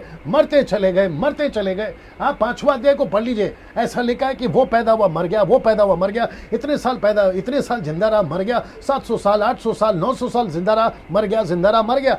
परमेश्वर यहां पर क्या कहता है पता है? ये वचन को वापस आपके बीच में रखता हूं। कहता है कि मैं उनके साथ में इतना और बर्दाश्त नहीं कर सकता। कौन से लोगों के साथ? ऐसे मनुष्य के साथ में जो स्वर्गदूत थे गिराए हुए, वो मनुष्य बनते चले गए और वो मनुष्यों के पुत्रियों के साथ में विवाह करते चले गए, और उनसे जो बच्चे पैदा हो रहे थे वो दानव पैदा हो रहे थे, जिसको मैंने अभी कहा जाइंट्स पैदा होते चले गए थे। और फिर परमेश्वर कहता है कि मैं उनसे विवाद नहीं कर सकता, इसलिए दो चीजें कर दी। और वहां एक उम्र घटा दी, मतलब अब खेल खत्म करो, 120 साल जिंदा रहोगे, उसके बाद में खत्म हो जाओगे। ये परमेश्वर ने सिस्टम रख दिया।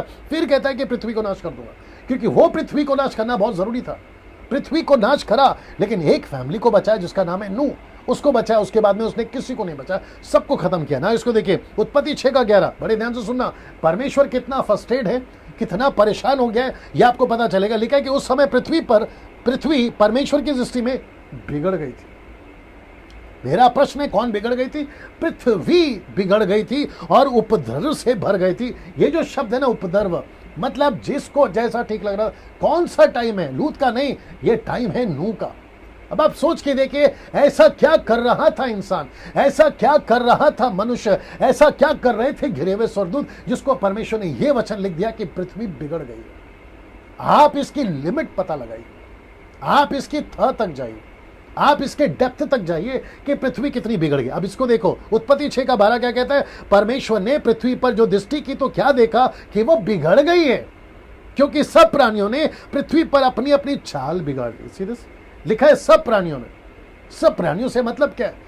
मनुष्य तो मनुष्य, जो स्वर्गदूत नीचे गिरे थे, मनुष्य का रूप धारण किए थे, मतलब आदम की जो संतान है मैं उसकी बात कर रहा हूं, और जो नीचे गिरे थे मैं उनकी अलग बात कर रहा हूं। सबके सब प्राणियों ने अपनी चाल बिगाड़ ली। परमेश्वर को जानवरों से तकलीफ नहीं थी, पक्षियों से तकलीफ नहीं थी, परमेश्वर को मछलियों से तकलीफ नहीं थी, परमेश्वर को उन प्राणियों से तकलीफ थी जो आकर पृथ्वी पे पूरा खेल बिगाड़ रहे। कॉन्टेक्स्ट को समझिए, क्या बोलने की कोशिश कर रहा ना। इसको देखिए, उत्पत्ति 6:13, तब परमेश्वर ने नूह से कहा क्या कहा? देखिए, लिखा है सब प्राणियों के अंत करने का प्रश्न मेरे सामने आ गया। सब प्राणियों का अंत ये कौन से प्राणी है? आपको यह भी समझना होगा, ये कौन से प्राणी है जिसको अंत करने का प्रश्न मेरे सामने उठ गया। आइए इसको भी देख लेते हैं, मेरे सामने आ गया, क्योंकि उनके कारण पृथ्वी उपद्रव से भर गई है, इसलिए मैं उनको पृथ्वी समेत नाश कर डालूंगा, पृथ्वी समेत नाश कर डालूंगा सब प्राणियों को। आप लिमिट पता लगा लीजिए वो कितना बिगड़ गए थे ना। इसको देखिए, 1 कुरिन्थियों 6:3 क्या कहता है? क्षमा करें, दूसरा कुरिन्थियों, ये दूसरा कुरिन्थियों 6:3 होना चाहिए। 2 Corinthians chapter 6 verse 3 कहता है, क्या तुम नहीं जानते कि तुम यानी कि हम यानी कि कलीसिया दुल्हन दूतों का, स्वर्ग दूतों का, फॉलन एंजल का न्याय करेंगे। मैंने ब्रैकेट में फॉलन एंजल जानबूझ के डाला है क्योंकि कॉन्टेक्स्ट यही बताता है कि जो नीचे गिरे ना वो स्वर्ग दूतों का न्याय कलीसिया करेगी, यानी यीशु की दुल्हन करेगी। Can you imagine this?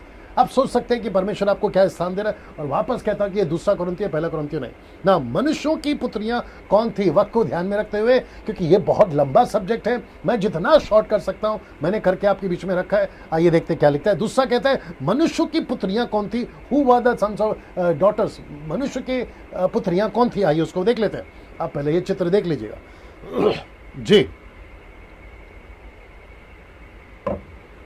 जी दोस्तों, ना ये चित्र अगर आपने देख लिया है, कुछ कहते हैं ये कैन की वंशज थी, जिसको कहते हैं कि अनगॉडली लाइन।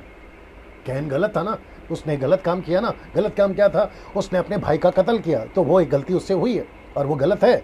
तो उसको लेकर कहते हैं कि उसके गलती का जो लाइन था ना, जिसको कहते हैं अनगॉडली लाइन, और ये कौन है? मनुष्य की पुत्रियां, ऐसा वो कहते हैं। अब जितने लोग प्रचार किए इसके ऊपर, अब उनको तो ठोकर लगेगी मेरे प्रचार से, और वो फिर अपना वीडियो बनाएंगे कि डैनियल राज ने ऐसा कहा। डैनियल राज जो है कैन के वंशज को जो है मानने को तैयार नहीं है। यार मैं क्यों मानूं?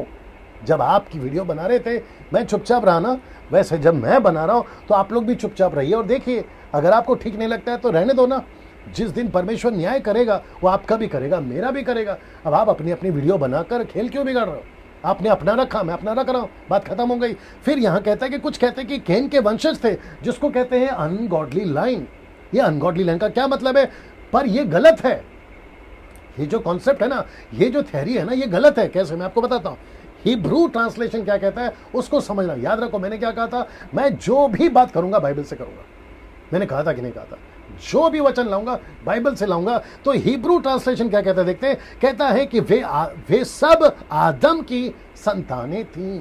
मतलब ये जो लड़कियां हैं, ये वाली, ये जितने भी लड़कियां थी, ये कैन की वंशज नहीं है या कैन की लाइन से नहीं है। आप इसको अनगॉडली लाइन मत दीजिए, जबकि बाइबल कहती है, हिब्रू ट्रांसलेशन मैं रखने जा रहा हूं, ये सब के सब आदम की संतानें। आइए प्रूफ करता हूं, ये देख लीजिए। जो कि कहता है बेनोहत एदम, बेनोहत एदम, इसका मतलब है कि परमेश्वर के पुत्र कैन की बेटियों को नहीं लिखा है, परमेश्वर की बेटियों नहीं लिखा है, लिखा है आदम।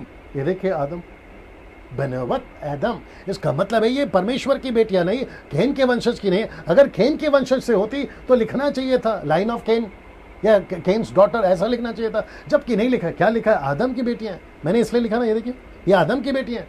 तो आप इसको कैन का कैसे कर सकते हैं ना? इसको देखिए ना, इसको देखिए दोस्तों, दानव कौन थे? अब ये रहा तीसरा, और जो कि ये बहुत लंबा चलेगा, वक्त का मैं ख्याल रखूंगा, लेकिन मैं आशा करता हूं कि आप लोग सब समझ रहे हैं अभी तक। तो नीचे गिरे स्वर्गदूत कौन है? Fallen angels. परमेश्वर का पुत्र कौन है? Fallen angels. परमेश्वर की बेटियां, क्षमा करें, मनुष्य की बेटियां कौन है? जो अभी मैं बता चुका हूं, आदम की बेटियां। तो आप इसको कैन का वंशज का लाइन में मत डालिए। मैं वापस कहता हूं, मत डालिए। आपने अपनी थ्योरी रखी है, मैंने अपनी रखी है, वचन के हिसाब से रखिए। अगर आदम के, क्षमा करें, अगर कैन के वंशज हैं तो आप प्रूफ कर दीजिए आपके वीडियो में। पब्लिक जानेगी, पब्लिक देखेगी, लेकिन कम से कम जो वचन कहता है मैं वही आपके बीच में रख रहा हूं। और जो लिसनर्स हैं, फॉलोवर्स हैं, व्यूवर्स हैं, आपको भी समझना होगा कि डैनियल राज ने क्यों कहा कि ये कैन के वंशज नहीं है, क्योंकि बाइबल खुद कहती है। ये देख लो, बाइबल खुद कहती है कि ये आदम की बेटियां हैं। जिसको आदम की बेटियां बाइबल खुद कह रही है, मैं ऐसी वीडियो को क्यों सुनूं जो बाइबल को कॉन्ट्रडिक्ट कर रही है, वचन को कॉन्ट्रडिक्ट कर रही है। अब आप ही लोग तय करिए किसको सुनना है और किसको नहीं सुनना है ना। इसको देखिए, दानव कौन थे, या जिसको कहते हैं नेफलीम, ये लोग कौन थे? ये हिब्रू वर्ड है नेफलीम, मैं आपके बीच में रख रहा हूं। ये देखो नेफलीम। मैं वापस कहता हूं, डैनियल राज सिर्फ और सिर्फ वचन से बात करेगा ना। इसको देखिए, एक ऐसी पुस्तक है दोस्तों, मुझे नहीं पता आपने देखा या नहीं देखा, एक ऐसी पुस्तक है जिसको कहते हैं द बुक ऑफ एनोक। ये मसीह मार्केट में, खास करके अब्रॉड्स में ये खूब चल रही है ये पुस्तक, जिसमें बहुत कुछ ऐसा लिखा है जो शैतान, दानव, फॉलन एंजल्स के बारे में बहुत कुछ बताती है, बहुत कुछ बताती है ये वाली पुस्तक। लेकिन इसको देख लीजिए, जिसको पौलुस ने भी कुछ कहा है इस पुस्तक के बारे में। आइए देखते हैं पहले पौलुस ने क्या कहा। कहता है पहला तिमोथी 1:4, पहला तिमोथी 4:7, वो कहता है उन ऐसी कम जल्दी आइए, इसको पढ़ लीजिए, इसको मैं रख रहा हूँ, सलोनी पढ़ेगी जी जी। और उन ऐसी कहानियों और अनंत वंशावलियों पर मन न लगाए जिससे विवाद होते हैं और परमेश्वर के उस प्रबंध के अनुसार नहीं जो विश्वास से संबंधित रखता है। वैसे ही फिर भी कहता हूँ, पर अशुद्ध और बुढ़ियों की सी कहानियों से अलग रहे और भक्ति के लिए अपना साधन कर। हाँ ना दोस्तों, आपने सुन लिया होगा ना। मैं वापस आता हूँ कि इसके बारे में पौलुस ने क्या कहा, ये सारी बातें लिखती है इसके अंदर। आदम, क्षमा करें, लूसीफर कहाँ से आया, लूसीफर की जियोनोलॉजी, वंशावली, मतलब लूसीफर के बाद में कौन सा लूसीफर, टोटल कितने प्रकार के स्वर्गदूत हैं जो मेन स्वर्गदूत हैं, फिर उनके नाम क्या है, उनका काम क्या है, ये सब पुस्तक में मिलेगा। अब ये पुस्तक कहाँ से आई, ये पुस्तक में मटेरियल कहाँ से आया, डेटा कहाँ से आया, ये सब बहस का विषय है, ये सब प्रश्न चिन्ह है। लेकिन इसी को पौलुस ने कैसे कहा था अपने ज़माने में, क्योंकि इसकी घटना या इसकी चर्चा उस टाइम पे भी चलती थी। पौलुस उसको कहता है, पहला तीमुथियुस 1:4 में भी कहता है, 2 वचन रखे आपके सामने, ऐसी कहानियों से और अनंत वंशावलियों पर मन ना लगा जिनसे विवाद होते हैं, परमेश्वर के उस प्रबंध के अनुसार नहीं है। मतलब परमेश्वर ने जो अपनी बाइबल में डाला ना, ये उसके अनुसार नहीं है, जो विश्वास से संबंध रखते हैं। वैसे ही फिर भी कहता हूं, फिर 4:7 में कहता है अशुद्ध और बुढ़ियों की सी कहानियों से अलग रहे, भक्ति के लिए अपना साधन कर। कौन सी कहानी है बुढ़ियों की, कौन सी कहानी है अशुद्ध कहानी? हमको ये नहीं चाहिए, हमको ये थ्योरी नहीं चाहिए।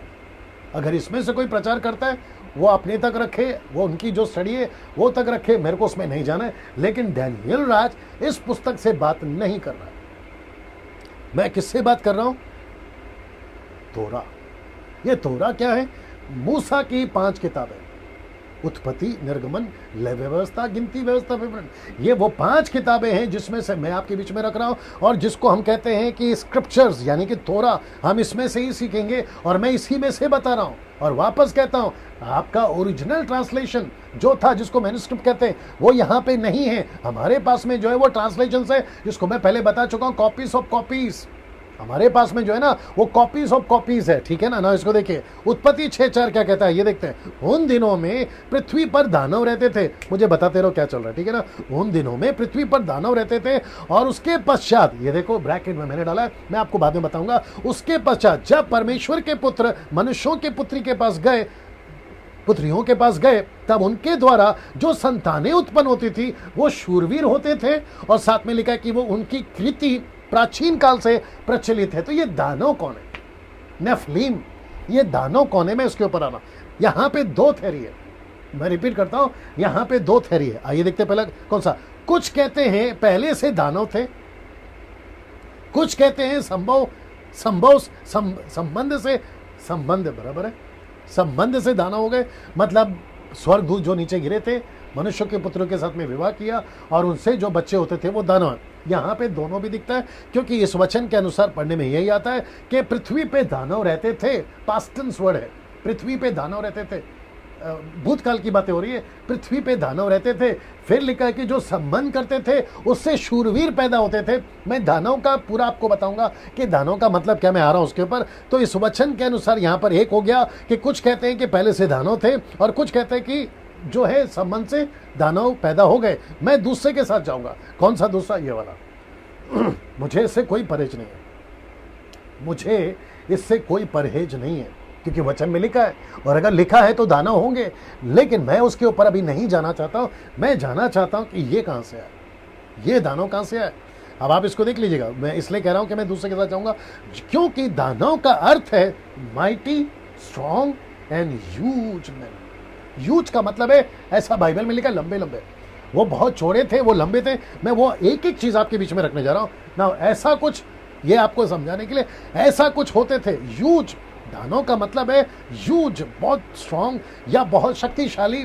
उनकी हाइट बहुत होती थी। मैं एक एक चीज आपके बीच में रखता चला जाऊंगा ना। दानव क्यों, ये जो शब्द है ना, दानव क्यों, इसके पीछे शैतान का क्या मकसद था।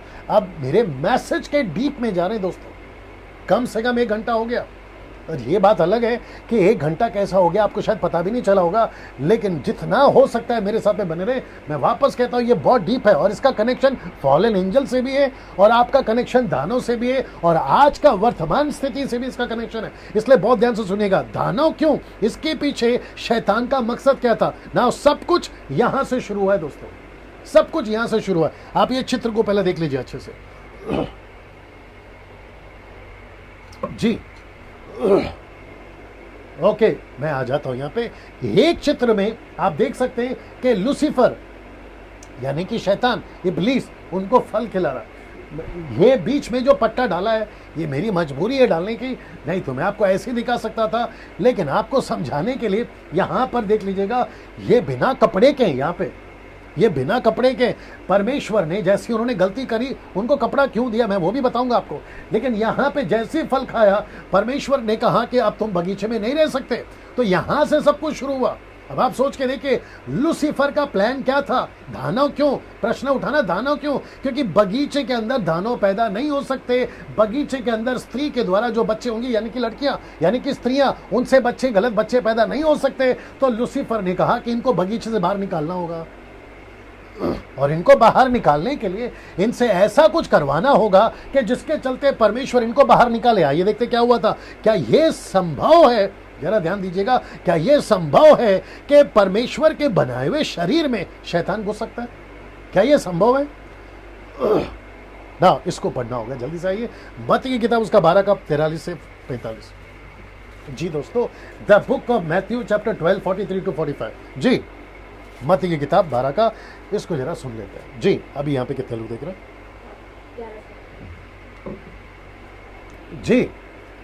जब अशुद्ध आत्मा मनुष्य में से निकल इधर आ जाओ, इसको जी।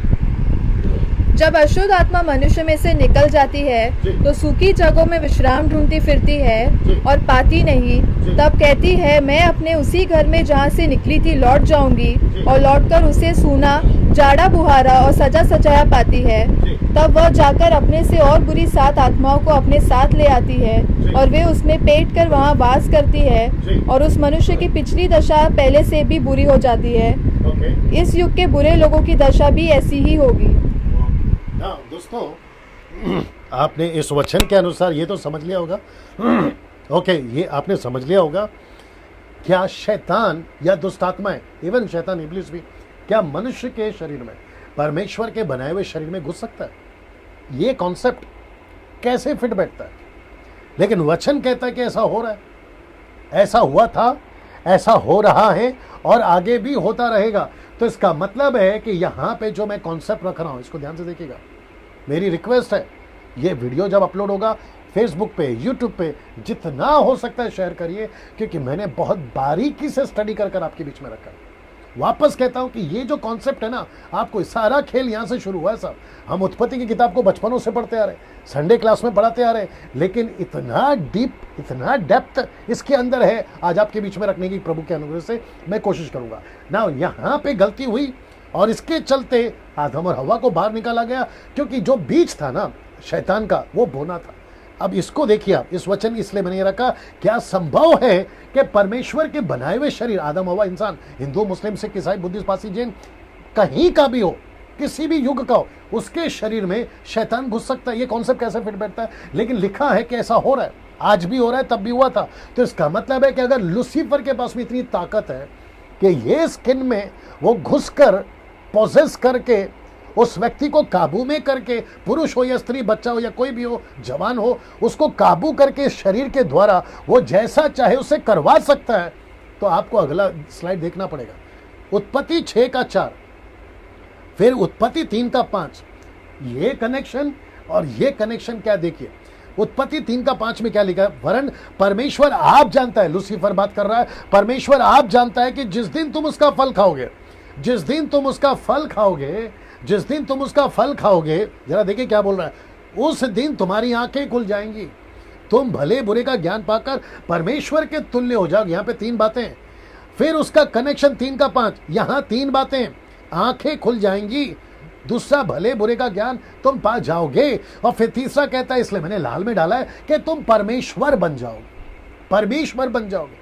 ये कैसे संभव है कि तुम परमेश्वर बन जाओगे? और इसका कनेक्शन दानों से है, इसका कनेक्शन जाइंट से है, इसका कनेक्शन फॉलन एंजल से है। ये सारी थियरी आपको समझनी होगी। इसलिए मैंने क्या लिखा है कि सारा खेल यहां से शुरू हुआ है। अगर आप ये समझ गए, ये कॉन्सेप्ट को समझ गए, आपको फॉलन एंजल का कॉन्सेप्ट समझ में आ जाएगा, आपको sons and daughters and sons of God समझ में आ जाएगा, आपको दानव समझ में आएगा। इसलिए मैं यहाँ पर आपको लेकर जा रहा हूँ ना। वापस आते हैं यहाँ पर क्या कहता है, इसको देख लीजिए, जो कि मैं पढ़वा चुका हूँ। अब यहाँ पे 3 बातें हैं। आंखें खुल गई, भूले बुरे का ज्ञान पा लिया, और साथ ही साथ परमेश्वर के तुल्य हो जाओगे। तो सबसे पहले बात करते हैं आंखें खुल गई।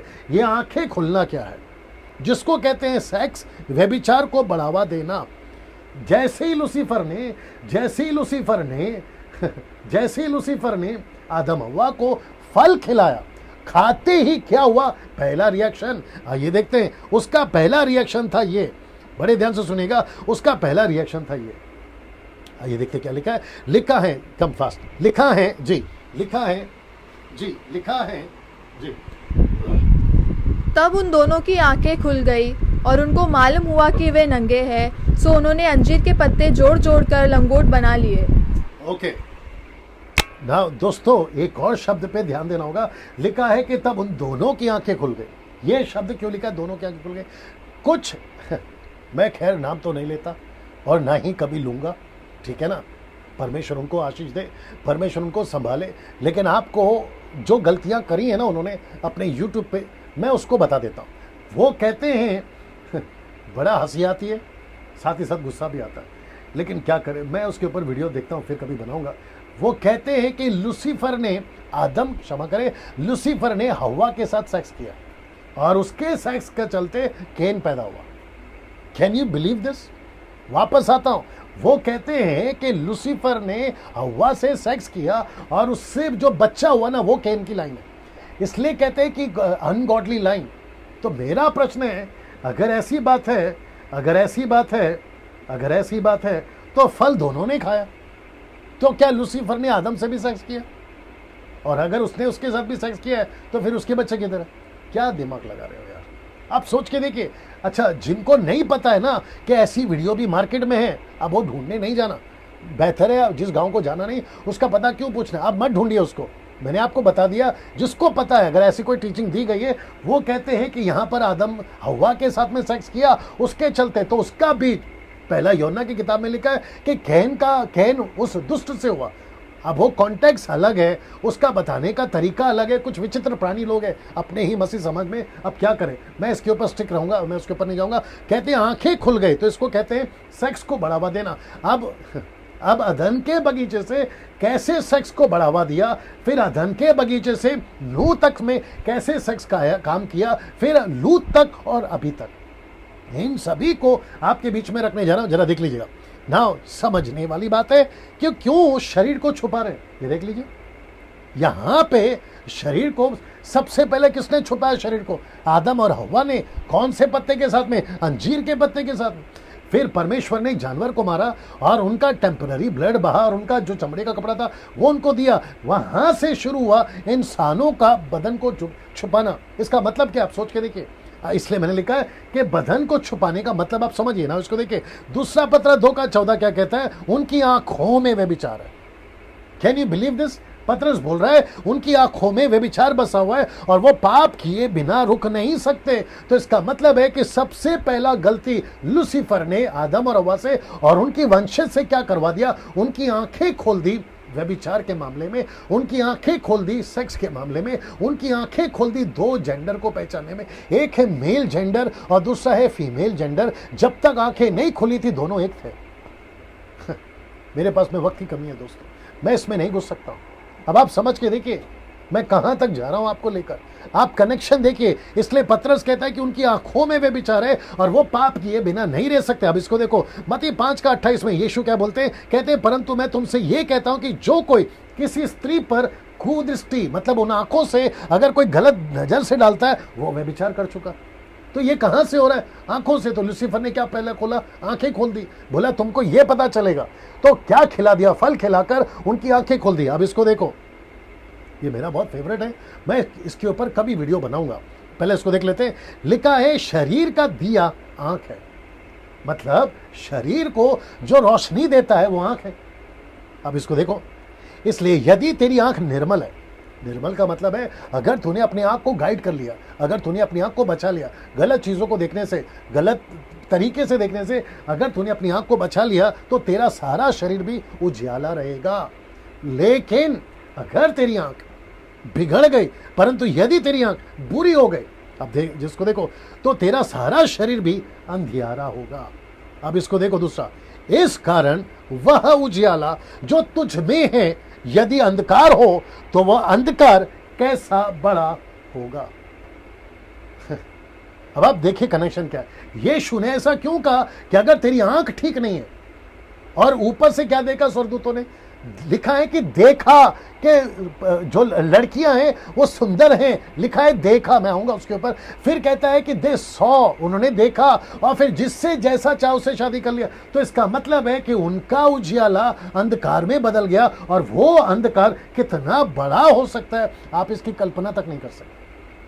तो साथ ही साथ अभी अगर कोई पास्टर या बिलीवर या कोई सिस्टर ब्रदर या कोई इवेंजलिस्ट, टीवी इवेंजलिस्ट अगर मुझे अभी सुन रहा है, मैं उन सभी को कहना चाहूंगा ये यीशु का स्टेटमेंट है। अगर आप अपनी आंखों से, अपनी आंखों को प्रैक्टिस डालो कि मैं गले के नीचे नहीं देखूंगा। अगर आप लोग समझदार हैं तो आप लोग समझ गए होंगे, आप गले के नीचे किसी स्त्री को नहीं देखोगे। तो मैं उन सभी को कहना चाहता हूं कि सर, अगर आप मिनिस्टर हैं, आप सेविकाई करते हैं, प्रचार करते हैं, आपको समझना होगा कि आपकी आंख अगर ठीक है तो शरीर उजाले में, अगर आंख गड़बड़ है तो आपका पूरा शरीर अंधकार में, और वो कितना बड़ा अंधकार हो सकता है आप इसकी कल्पना तक नहीं कर सकते। क्योंकि उसके चलते यीशु मसीह ने एक जगह पे लिखा है, यदि तेरी आंख तुझे ठोकर खिलाए तो निकाल दे, नहीं तो तेरा पूरा शरीर नरक में जाएगा। मैं इसके ऊपर फिर कभी बात करूंगा। पहला यूहन्ना 2:16, क्योंकि लिखा है, क्योंकि जो कुछ संसार में अर्थात शरीर की अभिलाषा, ये देखो आंखों की अभिलाषा, ये सब कहां से शुरू हुआ? अदन के बगीचे से। और दानव कैसे आया मैं वो भी बताऊंगा। अब बात करते हैं दूसरा, भले बुरे का ज्ञान। तीन चीजें हुई थी, आंखें खुल गई, भले बुरे का ज्ञान, और तीसरा है परमेश्वर को तुल्य बनाऊंगा। मैं कनेक्ट कर रहा हूं, ये कहता है भले बुरे का ज्ञान। आशा करता हूं कि आप लोग समझ रहे। कितने लोग देख रहे हैं अभी? ओके, मेरे साथ में बने रहे और इसको जितना हो सकता है शेयर करते जाए ना। इसको देखिए दोस्तों, कम फास्ट ना, इसको पढ़ लीजिए। पहला तिमोथी 6:20 से 21 में जी। हे तीमुथियुस, इस थाती की रखवाली कर, और जिस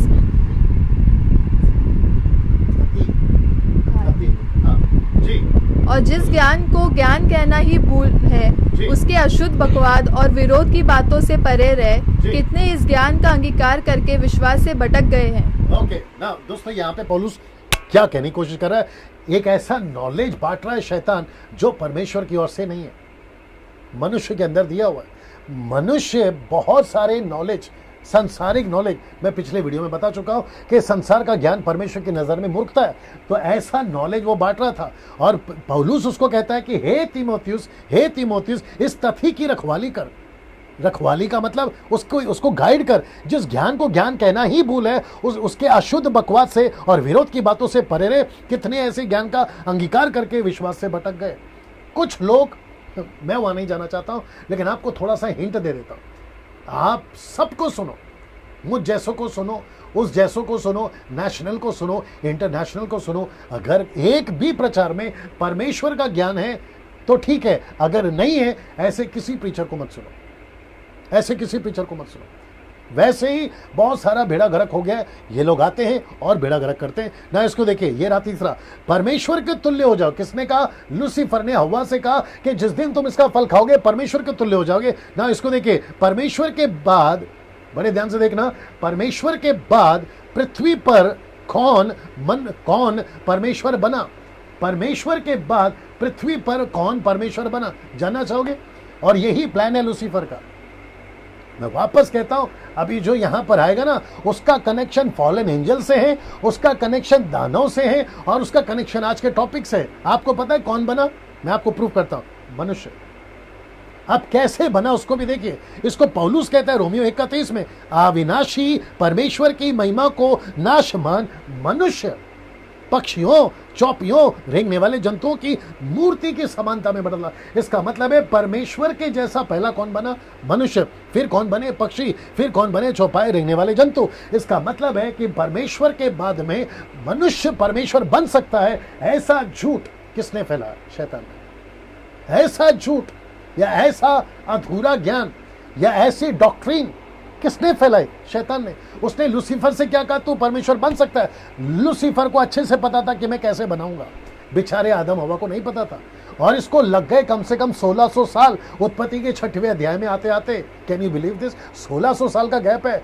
आदम से लेकर उत्पत्ति के 6वें अध्याय में आते आते 1600 साल लग गए। और यहाँ पे परमेश्वर ने, शैतान ने, माफ करिए, शैतान ने कहा कि अब बारी आ गई है कि मैं तुमको बनाऊंगा परमेश्वर। कैसे? दानों को पैदा कराकर। आइए उसको कनेक्ट कर रहा हूं। उत्पत्ति 3:15 लिखा है, बड़े ध्यान से सुनना जी, जल्दी आइए।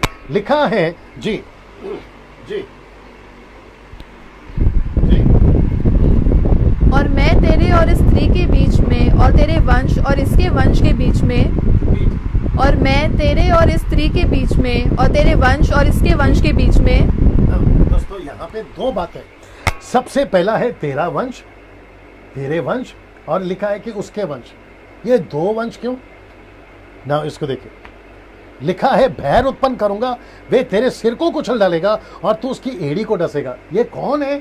तेरे वंश। और ये कौन है? उसके वंश। ये कौन है? तेरे वंश, उसके वंश।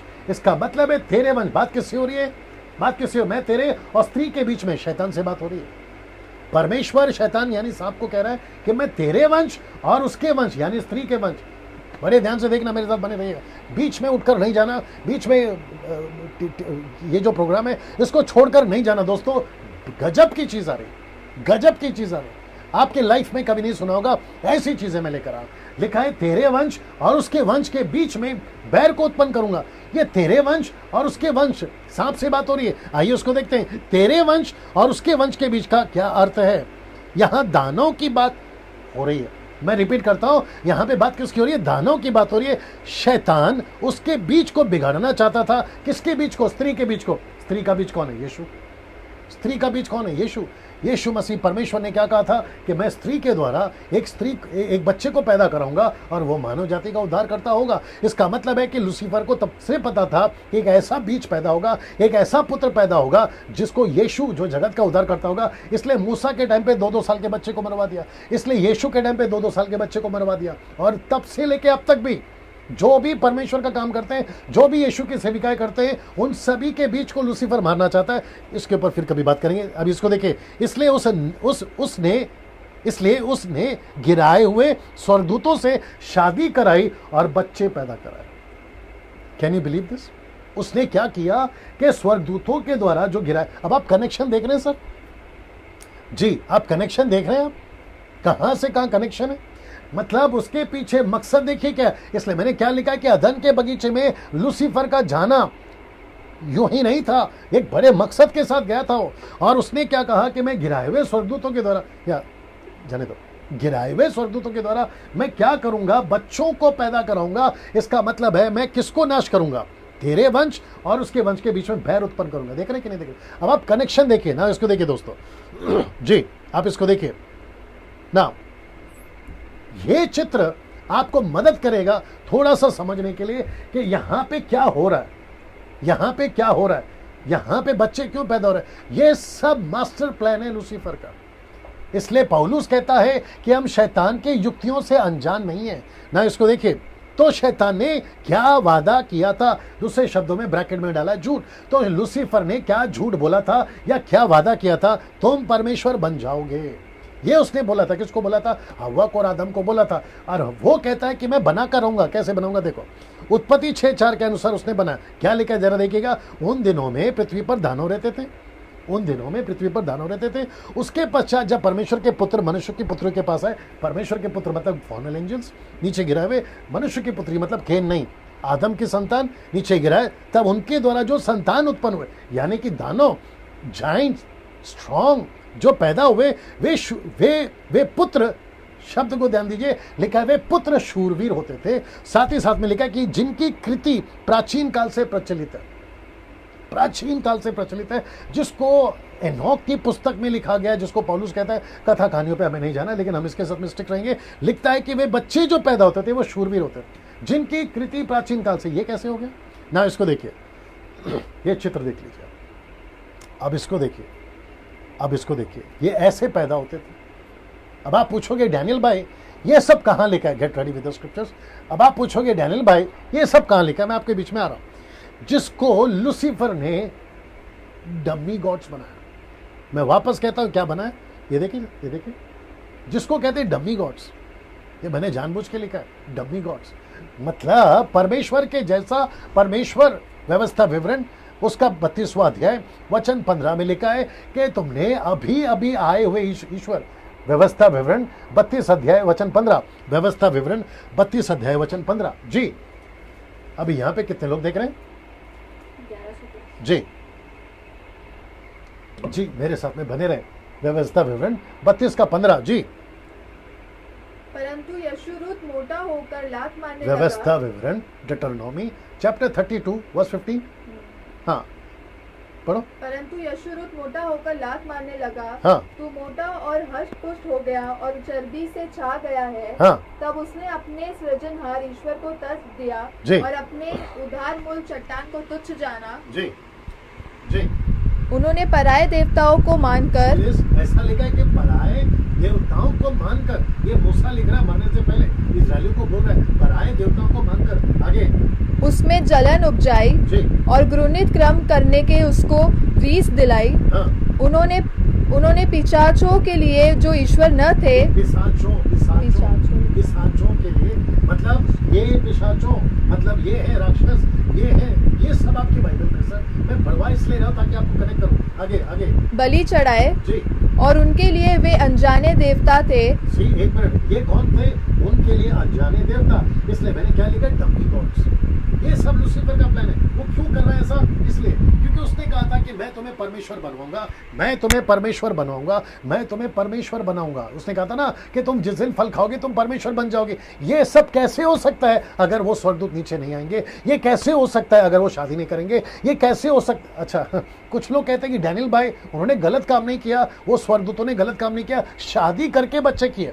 अब शादी जो शब्द है ना सर, जिसको इंग्लिश में कहते हैं मैरिज, इसको आप दो तरीके से ले सकते हैं। देखो पुरुष और स्त्री, जिसको कहते हैं एडम एंड ईव, अगर शादी करें तो हम समझते हैं कि ये शादी है। अगर एडम एंड स्टीव शादी करें तो, मैं वापस कहता, आपने नहीं सुना, एक होता है एडम एंड ईव, शादी करे तो समझ में आता है, लेकिन अगर एडम एंड स्टीव शादी करे तो ये नहीं समझ में आता ना। अगर गे शादी करे, लेस्बियन शादी करे, तो वो शादी को शादी बोलेंगे आप, वो भी तो गलत है ना। तो शादी शब्द को उठाकर अगर आप कहोगे शादी किया है, मतलब कि शादी गलत सही होता है? गलत है ना ये तरीके से। मैं वापस कहता हूं, अगर एडम एंड ईव शादी करते तो वो शादी सही है, लेकिन अगर एडम एंड स्टीव शादी करते तो वो गलत है। अगर आप समझ गए होंगे तो यहां पे वो परमेश्वर बनाना चाह रहा था। अब आइए इसको देखिए, ये सारा चित्र अगर आपने देख लिया, जिसको कहते हैं डमी गॉड्स, ये प्लान था उसका। क्या दानव का जिक्र बाइबल में है? आइए, क्या दानव का जिक्र बाइबल में है?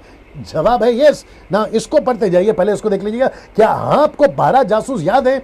जो गिनती की किताब उसका 13 का यहीं पर है, यहीं पर जरा देख लेंगे। गिनती की किताब उसका 13 में उन सब की रिपोर्ट क्या थी, आइए देखते हैं। गिनती की किताब 13 का 28 पढ़िए जी। जी परंतु उस देश के निवासी बलवान है और उसके नगर गढ़ वाले हैं और बहुत बड़े हैं। और इसको वापस पढ़िए और आराम से पढ़िए। परंतु उस देश के निवासी बलवान है और उसके नगर गढ़ वाले हैं और बहुत बड़े हैं। और फिर हमने वहाँ अनाक वंशियों को भी देखा। ओके, ये जो शब्द है ना अनाक वंशियों, मतलब दानव, ये उसको रिप्रेजेंट करता है या उसको बताता है। और शब्द को देखिए, लिखा है कि उसके नगर गढ़ वाले हैं, उसके जो नगर है ना वो बड़े बड़े। ये देख लीजिए सर, चित्र देख लीजिए, दिख रहा है? देखो जी, ये चित्र देख लीजिए जी जी जी। और कुछ बंद करना है? ठीक है ना। परंतु उस देश के निवासी बलवान हैं और उसके नगर गढ़ वाले हैं। आप ये देख रहे हैं, ऐसे होते थे दानव। ये कौन है? बंदी रखना, मैं बोलता हूं।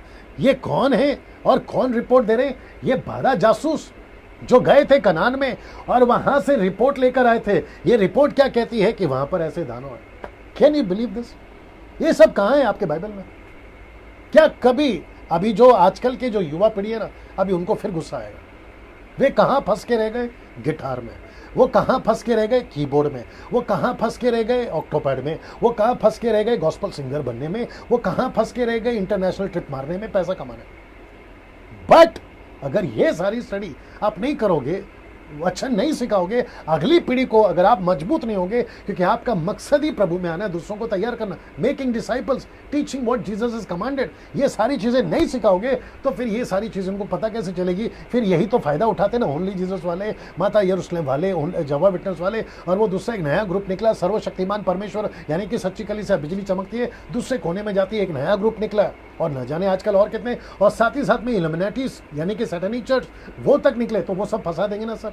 इसलिए हम सबको वचन में मजबूत होना, रूटेड होना बहुत जरूरी है। लाइट ऑन कर लीजिए ना, आप ये भी देख लीजिए, ऐसा लिखा है, जरा शब्द पे ध्यान दीजिएगा, ऐसा लिखा है, पढ़िए, कम फास्ट पढ़िए जी, गिनती की किताब उसका 13 का 33, आइए देखते क्या लिखा है जी। फिर हमने वहाँ नपीलों को अर्थात नपीली जाति वाले अनाक वंशियों को देखा, और हम अपनी दृष्टि में तो उनके सामने टिड्डी, एक शब्द ध्यान से लिखा है कि हम अपनी दृष्टि में, जी आगे पढ़ना, हम अपनी दृष्टि में तो उनके सामने टिड्डे के समान, जी किसके समान? किसके समान? किसके समान? जिसको इंग्लिश में कहते हैं ग्रासहॉपर, ये टिड्डे के समान। ये कैसे है दाना? इजरायली कैसी है ऐसी? ये रिपोर्ट कौन दे रहा है? ये लोग, ये रिपोर्ट ये लोग दे रहे हैं। Can you believe this? ये सब आपके बाइबल में, ये शब्द पे ध्यान देंगे दोस्तों, लिखा है कि हम अपनी दृष्टि में, सब ठीक है ना, हम अपनी दृष्टि में, और फिर कहता है कि हम अपनी दृष्टि में टिड्डी के समान दिखाई पड़ते हैं, फिर कहता है कि और उनकी दृष्टि में, जी हम अपनी दृष्टि में तो उनके समान दिखाई, टिड्डी के समान दिखाई पड़ते हैं, ऐसे ही उनकी दृष्टि में, देखो उनकी दृष्टि, तो मतलब उनको भी हम दिख रहे टिड्डी, और हमको भी हम दिख रहे हैं ग्रास ऊपर। Can you believe this? ये सब आपके बाइबल में। और ऐसे दानव मूसा के टाइम पे थे, दाऊद के टाइम पे थे, यहोशू के टाइम पे थे, अब्राहम के टाइम पे थे। अब्राहम तो खैर इतना नहीं इनसे लड़ा, लेकिन ये बाकी तीनों हीरो लड़े। ये सब हैं, ये आए कहां से? मैं उन सभी से पूछूंगा, सर ये आए कहां से? आप लोग बार बार पूछते हो ना, ये परमेश्वर के पुत्र कौन है, परमेश्वर के पुत्र कौन है, तो मैं आपके बीच में रख रहा हूं, these are the fallen angels. 99 नहीं, 100% मैं बता रहा हूं, these are the fallen angels, जिनके द्वारा ये पैदा हुए सर। मनुष्यों के पुत्रियों के साथ में शादी करे, उनसे जो बच्चे पैदा हुए ये हुए, जिसका रिपोर्ट आपका मूसा दे रहा है, उसके 12 जासूस दे रहे हैं ना। इसको देखिए, इसको देखिए, ऐसी कुछ हिस्ट्री, सब ठीक है लाइट वगैरह, ऐसी कुछ हिस्ट्री में पता चला है। ये देख रहे हैं आप, उनको उनके स्केल्स मिले, कंकाल, ये देख लीजिए। फिर ये देख लीजिए, क्या ये चित्र गलत है? आप इसको देखिए, क्या ये चित्र गलत है? फिर कहता है व्यवस्था विवरण 1 का 28 में, हम किधर जाएं, कम फास्ट लिखता है कि हम किधर जाएं, फास्ट जी जी। हमारे भाइयों ने यह कह के हमारे मन को कच्चा कर दिया है, हमारे मन को कच्चा कर दिया है कि वहाँ के लोग हमसे बड़े और लंबे हैं, और हमसे बड़े और लंबे हैं जी, और वहाँ के नगर बड़े बड़े हैं, और उनकी शहरपना आकाश से बातें करती है, और हमने वहाँ अनाक वंशियों को भी देखा है। वापस बंद करना, ये जो शब्द है ना, इसको ध्यान रखना, उनकी शहरपना आकाश से भी बातें करती है। तो कौन सा चित्र दिखाया था मैंने आपको? कौन सा चित्र दिखाया था? ये वाला, से आकाश से भी बातें करती है। मतलब अब आप सोच के देखिए, 12 जासूस अगर गए थे ना उनके यहाँ पे जासूसी करने के लिए कि वहां पे क्या चल रहा है, तो सबसे पहले ये क्रीचर्स मिले उनको, ये क्रीचर्स, ये रचना मिली उनको, यार वहां के इंसान कैसे हैं।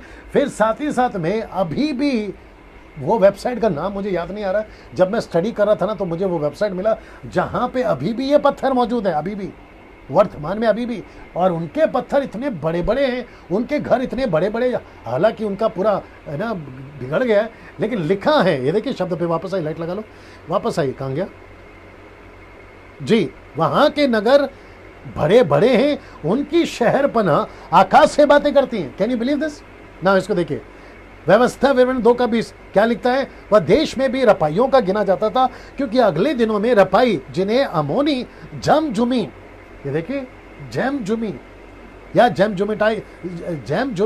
जुमीटाइस भी कहते हैं, इंग्लिश वर्ड है ये, वे वहां रहते थे, जैमजुमाइट्स।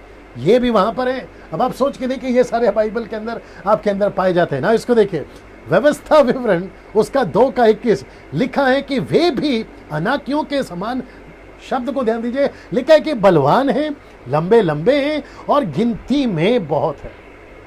इनकी जो तादाद है ना वो गिनती में बहुत है, परंतु यहोवा ने उनको अमानियों के सामने से नाश कर डाला। उन्होंने उनको उस देश में से निकाल दिया। उनके स्थान पर आप ना रहे, नहीं लगा, उनके स्थान पर आप रहने लगे। इसका मतलब है वो बलवान हैं, लंबे हैं और गिनती में बहुत हैं। वापस आता हूं, वे लंबे हैं, बलवान हैं और गिनती में बहुत हैं। सीधे अब आप सोच के देखिए, ये सब आपके बाइबल में है।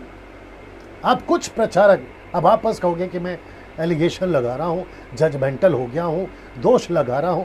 दोष नहीं लगा रहा हूं, जजमेंटल नहीं हो रहा हूं, लेकिन आपको सिर्फ खबरदार कर रहा हूं। आजकल क्या चल रहा है, चमत्कार कैसे होगा, तेल पानी का, रुमाल का, नमक का, साबुन का, घड़ी का, ब्रेसलेट का, न जाने क्या क्या, ये सारी चीजें आप अपने कलीसिया को सिखाओ, आप अपने चर्चेस को सिखाओ, पास्टरों, लीडरों या इवेंजलिस्टों या बाइबल टीचरों, ये सब सिखाइए। ये सब आपके बाइबल के अंदर हैं, इनकी चर्चा करिए ताकि वो मजबूत हो जाए और समझ सके कि शैतान की चाल क्या क्या है ना। इसको देखिए दोस्तों, लिखा है व्यवस्था विवरण 3:11। कम फास्ट, आपको खड़े रहना यहीं पर, आपको पढ़ते जाना। जी जी जी। जो रपाई रह गए थे उनमें से केवल बाशन का राजा ओग रह गया था। उसकी चारपाई जो लोहे की है वह तो अमोनियों के रब्बा नगर में पड़ी है। साधारण पुरुष के हाथ के हिसाब से उसकी लंबाई 9 हाथ की और चौड़ाई 4 हाथ की है। ओके, इसकी वहीं पे खड़े रहो। इसका मतलब है कि इसकी जो हाइट है ना इस आदमी की, ये सोता किसमें था, लोहे की चारपाई। और इसकी लोहे की चारपाई लिखने वाला कहता है हमारे नगर में है। तो इसकी जो फुट या उसकी जो कद है, अगर मैं काउंट करूं तो मुझे लगता है कि कम से कम 13 से 14 फीट का आदमी है। 13 से 14 फीट का आदमी, 13 से 14 फीट का आदमी। आप अंदाजा लगा सकते हैं क्या क्या चल रहा था उन दिनों में ना। इसको देखिए दोस्तों, आपको ये कहानी याद है दाऊद की? ये कहानी तो आपको याद, कितने लोग देख रहे हैं? ओके ना, ये कहानी आपको याद होगी। दाऊद ने 5 पत्थर क्यों उठाए थे? मुझे पता है कि आपकी कैपेसिटी शायद बैठने की थक गई होगी, लेकिन कम से कम 1.5 घंटे से बात कर रहा हूं, अभी भी बहुत सारा मसाला बाकी है। और मैं समझता हूं अद्भुत चीजें आपने अभी तक सीखी होगी। दाऊद ने 5 पत्थर ही क्यों उठाए? पहली बार मेरे हिसाब से मैं आपके बीच में रखने जा रहा हूं, मेरे 26 साल के मिनिस्ट्री में, आपका मुझे नहीं पता, दाऊद ने 5 पत्थर ही क्यों उठाए थे नाले से? क्योंकि दाऊद को पता था कि गोलियत के टोटल 5 भाई है। इसको पकड़ के, किसको पकड़ के? इसको पकड़ के, गोलियत को पकड़ के। आइए बताता हूं कैसे। दूसरा शमूएल 21 का 20 जी, दूसरा शमूएल 21 का 20 जी। फिर गत में भी युद्ध हुआ और वहाँ एक बड़ी डील का रपाई वंशी पुरुष था जिसके एक हाथ पांव में 6 उंगली अर्थात गिनती में 24 उंगलियां थी। आगे जी। यही 4 गत में उस क्या लिखा है? यही 4, तो वो रहा गोलियत जी, वो रहा गोलियत और ये रहे उस। वापस कहता हूं कि 5 पत्थर ही क्यों उठाया? अभी तक हम लॉजिक लगाते थे 5 फोल्ड मिनिस्ट्री, 5 फोल्ड मिनिस्ट्री, मुझे कोई दिक्कत नहीं, आप लॉजिक लगाओ। लेकिन वहां के लोगों को पता था कि दाऊद ने 5 पत्थर क्यों उठाया, क्योंकि उनको पता था कि इसके 5 भाई हैं, टोटल 5 भाई हैं। ये रहा 4 और वो रहा गोलियत। इनको सबको मारा है दाऊद के जनों ने। देखो, दाऊद के जनों ने उसको मारा ना। दूसरा शमूएल उसका 21 का 16 जी। तब यश जो रपाई के वंश का था और उसके भाले का फल तोल में 300 शेकिल, एक मिनट, कितना लिखा है? 300 शेकल यानी कि 300 किलो। आगे पीतल का था हाँ। और वह नई तलवार बांधे हुए था। हाँ। उसने दाऊद को मारने को ठाना। तो इसका मतलब है कि इसकी तलवार कितनी किलो की, आप देख लीजिए। ये ऐसे कैसे हो सकता है? ये इतने हाइट के थे। इसलिए ये सब मैं क्यों बता रहा हूं, ताकि आपको समझ में आए कि ऐसे क्रीचर्स थे आपके बाइबल के जमाने में। मैं वो बता रहा हूं। और ये आए कहां से? दानव। ये आए कहां से? अभी कुछ लोग कहते हैं कि ये जो है ना, ये सेत के बच्चे थे। कौन? जो परमेश्वर के पुत्र हैं वो सेत के बच्चे। तो सेत के बच्चे ऐसे बच्चे पैदा होंगे? आप सोच के देखिए क्या लॉजिक लगा रहे हो। सेत ऐसे बच्चों को पैदा करेगा? मतलब आदम के बच्चों से जो बच्चे पैदा होते थे वो ऐसे पैदा होंगे। और उन्हीं को परमेश्वर मार देगा, और उन्हीं को परमेश्वर कहता है कि ये बिगड़े हुए हैं, इनका ईश्वर कोई और है। क्या लॉजिक है साहब ना। इसको देखिए जी, नौका दो व्यवस्था नौका दो जी। उनमें बड़े बड़े और लंबे लंबे लोग अर्थात अनाकवंशी रहते हैं, जिनका हाल तू जानता है, और उनके विषय में तूने यह सुना है कि अनाकवंशियों के सामने कौन ठहर सकता है। ये जो शब्द है ना, इनके सामने कौन ठहर सकता है। मेरे पास में कम से कम 2-3 दर्जन स्क्रिप्चर थे, मैंने नहीं डाले, जितनी जरूरत थी वो डालिए। उनके सामने कौन ठहर सकता है, ये 3 कैरेक्टर्स, राइट, ठीक है, देख लीजिए। ये 3 कैरेक्टर्स, एक है आपका मूसा, दूसरा है आपका यहोशू, और तीसरा है आपका गोलियत। इन तीनों का सामना दानों से हुआ है, इन सब का सामना दानों से हुआ है। लेकिन व्यवस्था विवरण 9 का 3 गजब का ऐसा।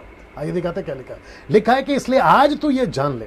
कौन कहता है? मूसा कहता है अपने लोगों से कि आज तू ये जान ले कि जो तेरे आगे आगे भस्म करने वाली आग की नाई पार जाने वाला है, वह तेरा परमेश्वर यहोवा है, और वह उनका सत्यानाश करेगा, और वह उनको तेरे सामने दबा देगा। तू यहोवा के वचन के अनुसार उनको उस देश से निकाल कर शीघ्र ही नष्ट कर डालेगा। किसको नष्ट कर डालेगा? उन सभी दानवों को, जिसकी फोटो मैं आपको दिखा चुका हूं। अब आपके मन में एक प्रश्न उठता होगा, आइए बताता हूं, वक्त को ध्यान में रखते हुए। वो प्रश्न क्या है आइए बताता हूं, इसको देख लीजिएगा। ये नूहा का जहाज जी, ये नूहा का जहाज। लिखा है कि जो सब कुछ नूह के समय खत्म हो गया था, जब सब कुछ नूह के समय खत्म हो गया था, फिर दानव कहां से आए? मैं जिसकी चर्चा रखे, मैं जिसकी चर्चा भी कर रहा था ना, वो सब अगर थे, पास डैनियल थे, तो वो सब नूह के टाइम पे खत्म हो गए ना। जैसे ही फ्लड आया, बाढ़ आई, नूह के साथ में 8 लोग बचे, जानवर बचे, वो सब तो खत्म हो गए ना। फिर ये बाकी लोग कहां से, फिर दानव कहां से आए? क्योंकि उसके बाद में भी दानों का जिक्र है। उत्पत्ति, लाइट लगा दीजिए, उत्पत्ति 6 का 4, बड़े ध्यान से सुनिएगा। उत्पत्ति 6 का 4 में लिखा है, उन दिनों में पृथ्वी पर दानव रहते थे। उसके पश्चात, ये जो हिंदी शब्द है ना, यहाँ पे कोमा होना चाहिए था, नहीं डाला। मैं आपको बताता हूँ इंग्लिश में क्या लिखा है। और लिखा है कि जब परमेश्वर के पुत्र मनुष्य के पुत्र के पास गए, तब उनके द्वारा जो संतानें उत्पन्न हुई वो शूरवीर होते थे, जिनकी कीर्ति प्राचीन काल से प्रचलित है। अब इसको देख लीजिएगा। This was back in the days and also later. मतलब जो हिंदी में शब्द है वो यहां पे नहीं लिखा है। क्या लिखा है? दिनों में, उन दिनों में पृथ्वी पर दानव रहते थे, उसके पश्चात। तो पढ़ते वक्त में, मैंने तो अभी अलग किया है, पढ़ते वक्त में लिखा है कि उसके पश्चात जब परमेश्वर के पुत्रों ने, आप कंटिन्यू करोगे, लेकिन इंग्लिश में कहता है कि this was back in the days and also later. मतलब इसके बाद भी, व्हेन देयर वाज जाइंट्स, मतलब उसके बाद में भी जाइंट्स थे। अब आप समझने की कोशिश करिए, दानव पहले भी थे और बाद में भी, ये आपको समझना होगा। क्योंकि फॉलन एंजल्स नहीं मरे थे, मनुष्य मरे थे, पशु मरे थे, बाकी सब मरे थे, लड़कियां औरतें मरी थी, बच्चे मरे थे, लेकिन ये नहीं मरे थे साहब, ये नहीं मरे थे। अब इसको देखिए, फिर प्रश्न उठता है, उन सबको बंदी कब बनाएगा? अगर ये नहीं मरे थे, बच्चे पैदा करते चले गए, दानव पैदा होते चले गए, मूसा, उसके बाद में यहोशू, दाऊद मारते चले गए, आज वो नहीं दिख रहे। उसकी वजह क्या है? आज वो नहीं दिख रहे, मैं बताने जा रहा हूँ। वो सब थे, उनको मार दिया गया, लेकिन उनको बंदी कब बना? उनको अथाह कुंड में कब डाला गया? लूका की किताब जल्दी निकालो, 8 का 31 के अनुसार। दूसरा पत्र 24, दूसरा पत्र 2 का 4 पढ़ा चुका हूँ, यहूदा का 1 का 6 पढ़ा चुका हूँ, लेकिन लूका की किताब 8 का 31 जी, लूका का 8 का 31 जी, 8 का 31 जी, इसको सुन लीजिए। हम थोड़ा सा समाप्ति के पास आ गए। जी जी। उन्होंने उससे विनती की कि हमें अथाह गड्ढे में जाने की आज्ञा न दे। वहाँ पे गड्ढे लिखा है, ओके, लिखा है कि अथाह कुंड में जाने की आज्ञा न दे। ये कौन है पता है? वो जो 6000 दुष्टात्माएं थे ना, जिसके अंदर था, वो कहते हैं, दुष्टात्मा कहती है, यीशु जी हमको अथाह कुंड में जाने की आज्ञा मत दे। तो इन 3 वचन के अनुसार फॉलन एंजल्स जो लूसीफर के साथ में गिरे थे, उनको ऐसी सजा दी गई है। वो इसलिए दी गई है कि वापस दानव पैदा ना हो, ये वजह है। और इसी वजह से दोस्तों, बड़े ध्यान से सुनना, हिंदू, मुस्लिम, सिख, क्रिश्चियन साहब जो भी है, बड़े ध्यान से सुनना, यही वजह है कि आज हमारे पृथ्वी पे दानव नहीं है। अगर परमेश्वर ने उनको बंदी नहीं बनाया होता, इनको बंदी नहीं बनाया होता, तो आज पृथ्वी पे दानव होते, उन तरह की तरह। अब आप समझिए ना, प्रश्न उठता है इनको बंदी कब बना। तो कुछ ऐसे पीरियड हैं बाइबल के अंदर। सबसे पहला डार्क पीरियड ऑफ 400 ईयर्स, दूसरा है गैप ऑफ 400 ईयर्स, तीसरा है 400 ईयर्स ऑफ साइलेंस टाइम, जो भी बोलना चाहे, फिर है चौथा 1,46,000 नाइट्स। मैं रिपीट करता हूं, 1,46,000 को हिंदी में क्या बोलेंगे जी, 1,46,000 नाइट्स। इसका मतलब है कि 400 साल का गैप। कब? इसको देख लीजिए, बिटवीन मलाकी और मत्ती के बीच में, Malachi and between Malachi and Matthew के बीच में यह 400 साल का गैप है। इसके दरमियान ना कोई हलचल थी। ये मेरा अपना ऑब्जर्वेशन है, स्क्रिप्चर हमारे पास में नहीं है, लेकिन वहाँ पे और उसकी या पहले, क्योंकि यीशु मसीह आने तक में 2000 साल, यीशु मसीह के आने तक 4,000 साल, माफ़ करिएगा, लेकिन उसके बीच का ये जो 4,000 साल का जो चक्कर था, उसमें दानव आए गए, लेकिन 400 साल के दरमियान में कोई हलचल नहीं हुई, कोई नबी नहीं था, कोई बातें नहीं होती थी। उसके दरमियान मुझे ऐसा लगता है कि उसको बंदी बनाकर डाला होगा। अगर किसी के पास में कोई और थियरी है तो वो अपना बता सकता है, लेकिन मेरे हिसाब से यहाँ पर हुआ है। अब अंत में आ गए हम लोग जी। दोस्तों, ये वीडियो कम से कम अभी तक 2.25 घंटे का हो गया। अब आप सोचिए कि कितना सारा मसाला था आपके लिए जो मैं तैयारी कर रहा था। अब अंत में क्या यीशु ने इन सब की चर्चा की है, इन सब बातों की चर्चा की है? फॉलन एंजल की चर्चा करी है क्या यीशु ने? दानों की चर्चा करी है क्या? स्त्री की चर्चा करी है? और जो अभी तक आपने सुना, क्या उसकी चर्चा करी है? आखिरी हिस्सा है, उसको देख लीजिएगा। मत्ती की किताब में 13 का 36 से शुरू होता है। आइए देखते कैसे। और याद होगा ये बीज बोने के बारे में। तब वह भीड़ को छोड़कर घर में आया। कौन? यीशु। जब यीशु घर आया तो उसके चेलों ने पूछा, उसके चेलों ने उसको आकर कहा, क्या कहा पता है? हमको बाकी कुछ मत बता। वो चिड़िए कौन थे, वो बीज कहाँ गिरा, वो 4 जमीन क्या थी, वो क्या था, ये वो हमको मत बता। क्या कहते जरा देखिए, कहते हैं खेत के जंगली दाने का दृष्टांत हमें समझा। अब आप सोच के देखिए कि चेलों को बाकी किसी में इंटरेस्ट नहीं है। वो कह रहे हैं कि हमको जंगली दाने का एग्जाम्पल बता। ये जंगली दाना आपने क्यों कहा? ये जंगली दाने का बता। वो अच्छी बीज वाला मत बता जिसमें 30, 60, 100, वो मत बता, हमको जंगली दाने का बता। तब यीशु ने क्या कहा सुनिए, मत्ती 13 का 37 में कहता है, उसने उनको उत्तर दिया कि अच्छे बीज का बोने वाला मनुष्य का पुत्र यानी यीशु, अच्छे बीज को बोने वाला। तो अच्छे बीज कौन है? उत्पत्ति का किताब 3 का 5 याद आ गया होगा, जहां परमेश्वर ने कहा था कि तेरे बीज, स्त्री के बीच में से एक बीज को पैदा करूंगा, यानी कि यीशु मसीह। तो अच्छा बीज यीशु है। जरा ध्यान से सुनना, मत्ती 13 का 38। खेत कौन है?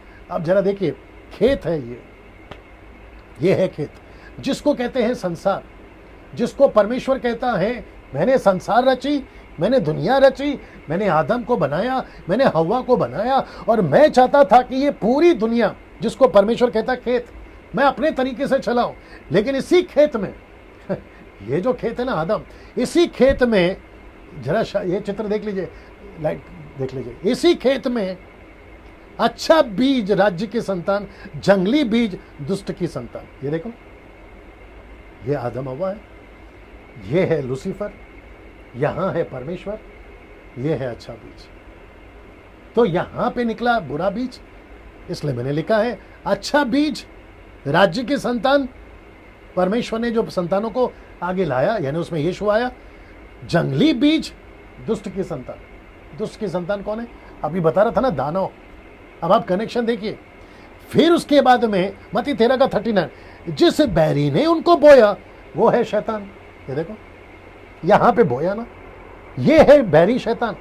अब जरा इसको देखिए, आखिरी है ये, कटनी जगत का अंत है और काटने वाले स्वर्गदूत है। क्योंकि स्वर्गदूत ने खेल बिगाड़ा। परमेश्वर कहता है कि मैं इन्हीं के द्वारा तुमको नाश करूंगा या उनको या अंत करवा दूंगा। तो लिखता है कि कटनी जगत का अंत है और काटने वाले स्वर्गदूत है। अगर आप नहीं समझे, मैं इतना सा आपको वापस समझा देता हूं कि जब यीशु मसीह अपने घर आया, चेलों ने पूछा हमको जंगली दाने का एग्जाम्पल बताइए। जंगली दाने का एग्जाम्पल यीशु ने शुरू किया। उसने क्या कहा? अच्छे बीज का बोने वाला यीशु मसीह, यानी बीज यीशु है। फिर कहता है कि खेत, ये है संसार, आदम। फिर कहता है कि यहाँ पे 2 बीज हैं, एक है शैतान का बीज दानव और एक है परमेश्वर का बीज। मैंने मरियम का फोटो इसलिए डाला क्योंकि मेरे पास में गूगल में दूसरा कोई फोटो नहीं मिला ये समझाने के लिए, क्योंकि यहाँ पे ये स्त्री है, मैं मरियम नहीं बोल रहा हूँ, ये स्त्री है। इससे जो बीज होगा, इससे जो बीज होगा, इसने अपना काम किया और ये अभी भी कर रहा है ये अभी भी कर रहा है। फर्क इतना है कि इसके बीज दानव की तरह नहीं दिखते आज, लेकिन दानव की तरह शक्तिशाली, माइटी, ह्यूज अभी भी काम कर रहे हैं। इसलिए यीशु ने कहा कि तुम सावधान रहो, इसके बीज अभी भी काम कर रहे हैं। पास्टर्स इसको प्रचार करिए प्लीज, बाइबल टीचर्स इसको प्रचार करिए, और जितने विश्वासी हैं सर जरा तेल पानी से बाहर निकलो, चमत्कार और वीजा से बाहर निकलो, और अपने पीठ दर्द और सर दर्द से जरा बाहर निकलो और इन सारी चीजों को समझो, क्योंकि आपको 22वीं पीढ़ी को प्रभु के राज्य तक पहुंचाना है, प्रभु के राज्य में उनको लाना है 22वीं पीढ़ी को। अगर यीशु के आगमन में देरी होती, मसीह मंथन वाले आप सभी को हम क्यों जोड़ रहे हैं समझिए आप। हम इसलिए जोड़ रहे हैं ताकि हम अच्छी बीज और दुष्ट बीज को पहचान सके। ये दुष्ट बीज आज भी है, ये बुरे बीज आज भी है, इसलिए यीशु मसीह ने कहा कि सावधान रहना। और उसका बोने वाला कौन है? शैतान है। शैतान अभी भी बो रहा है, क्योंकि मनुष्य अभी भी है और वो बो रहा है। और जगत कठनी दर्शाता है जगत का अंत, फिर से जगत का अंत होगा। नूहा के टाइम पे हुआ था, लूत के टाइम पे 2 देश हुआ था, और अब परमेश्वर कहता है कि वापस होगा। सो मैं यहाँ पे समाप्त कर रहा हूँ। आप सभी का मैं बहुत बहुत धन्यवाद देता हूँ। आप जितने देख रहे हैं इसको खूब शेयर करिए, फेसबुक, यूट्यूब पे, जहाँ व्हाट्सअप, जहाँ तक डाल सकते डालिएगा। परमेश्वर आपको आशीष दे। अगले वीडियो के साथ में अगर परमेश्वर मुझे अगुवाई करता है बहुत जल्द आपके बीच में आऊँगा। आपको प्रभु आशीष दे। Thank you so much.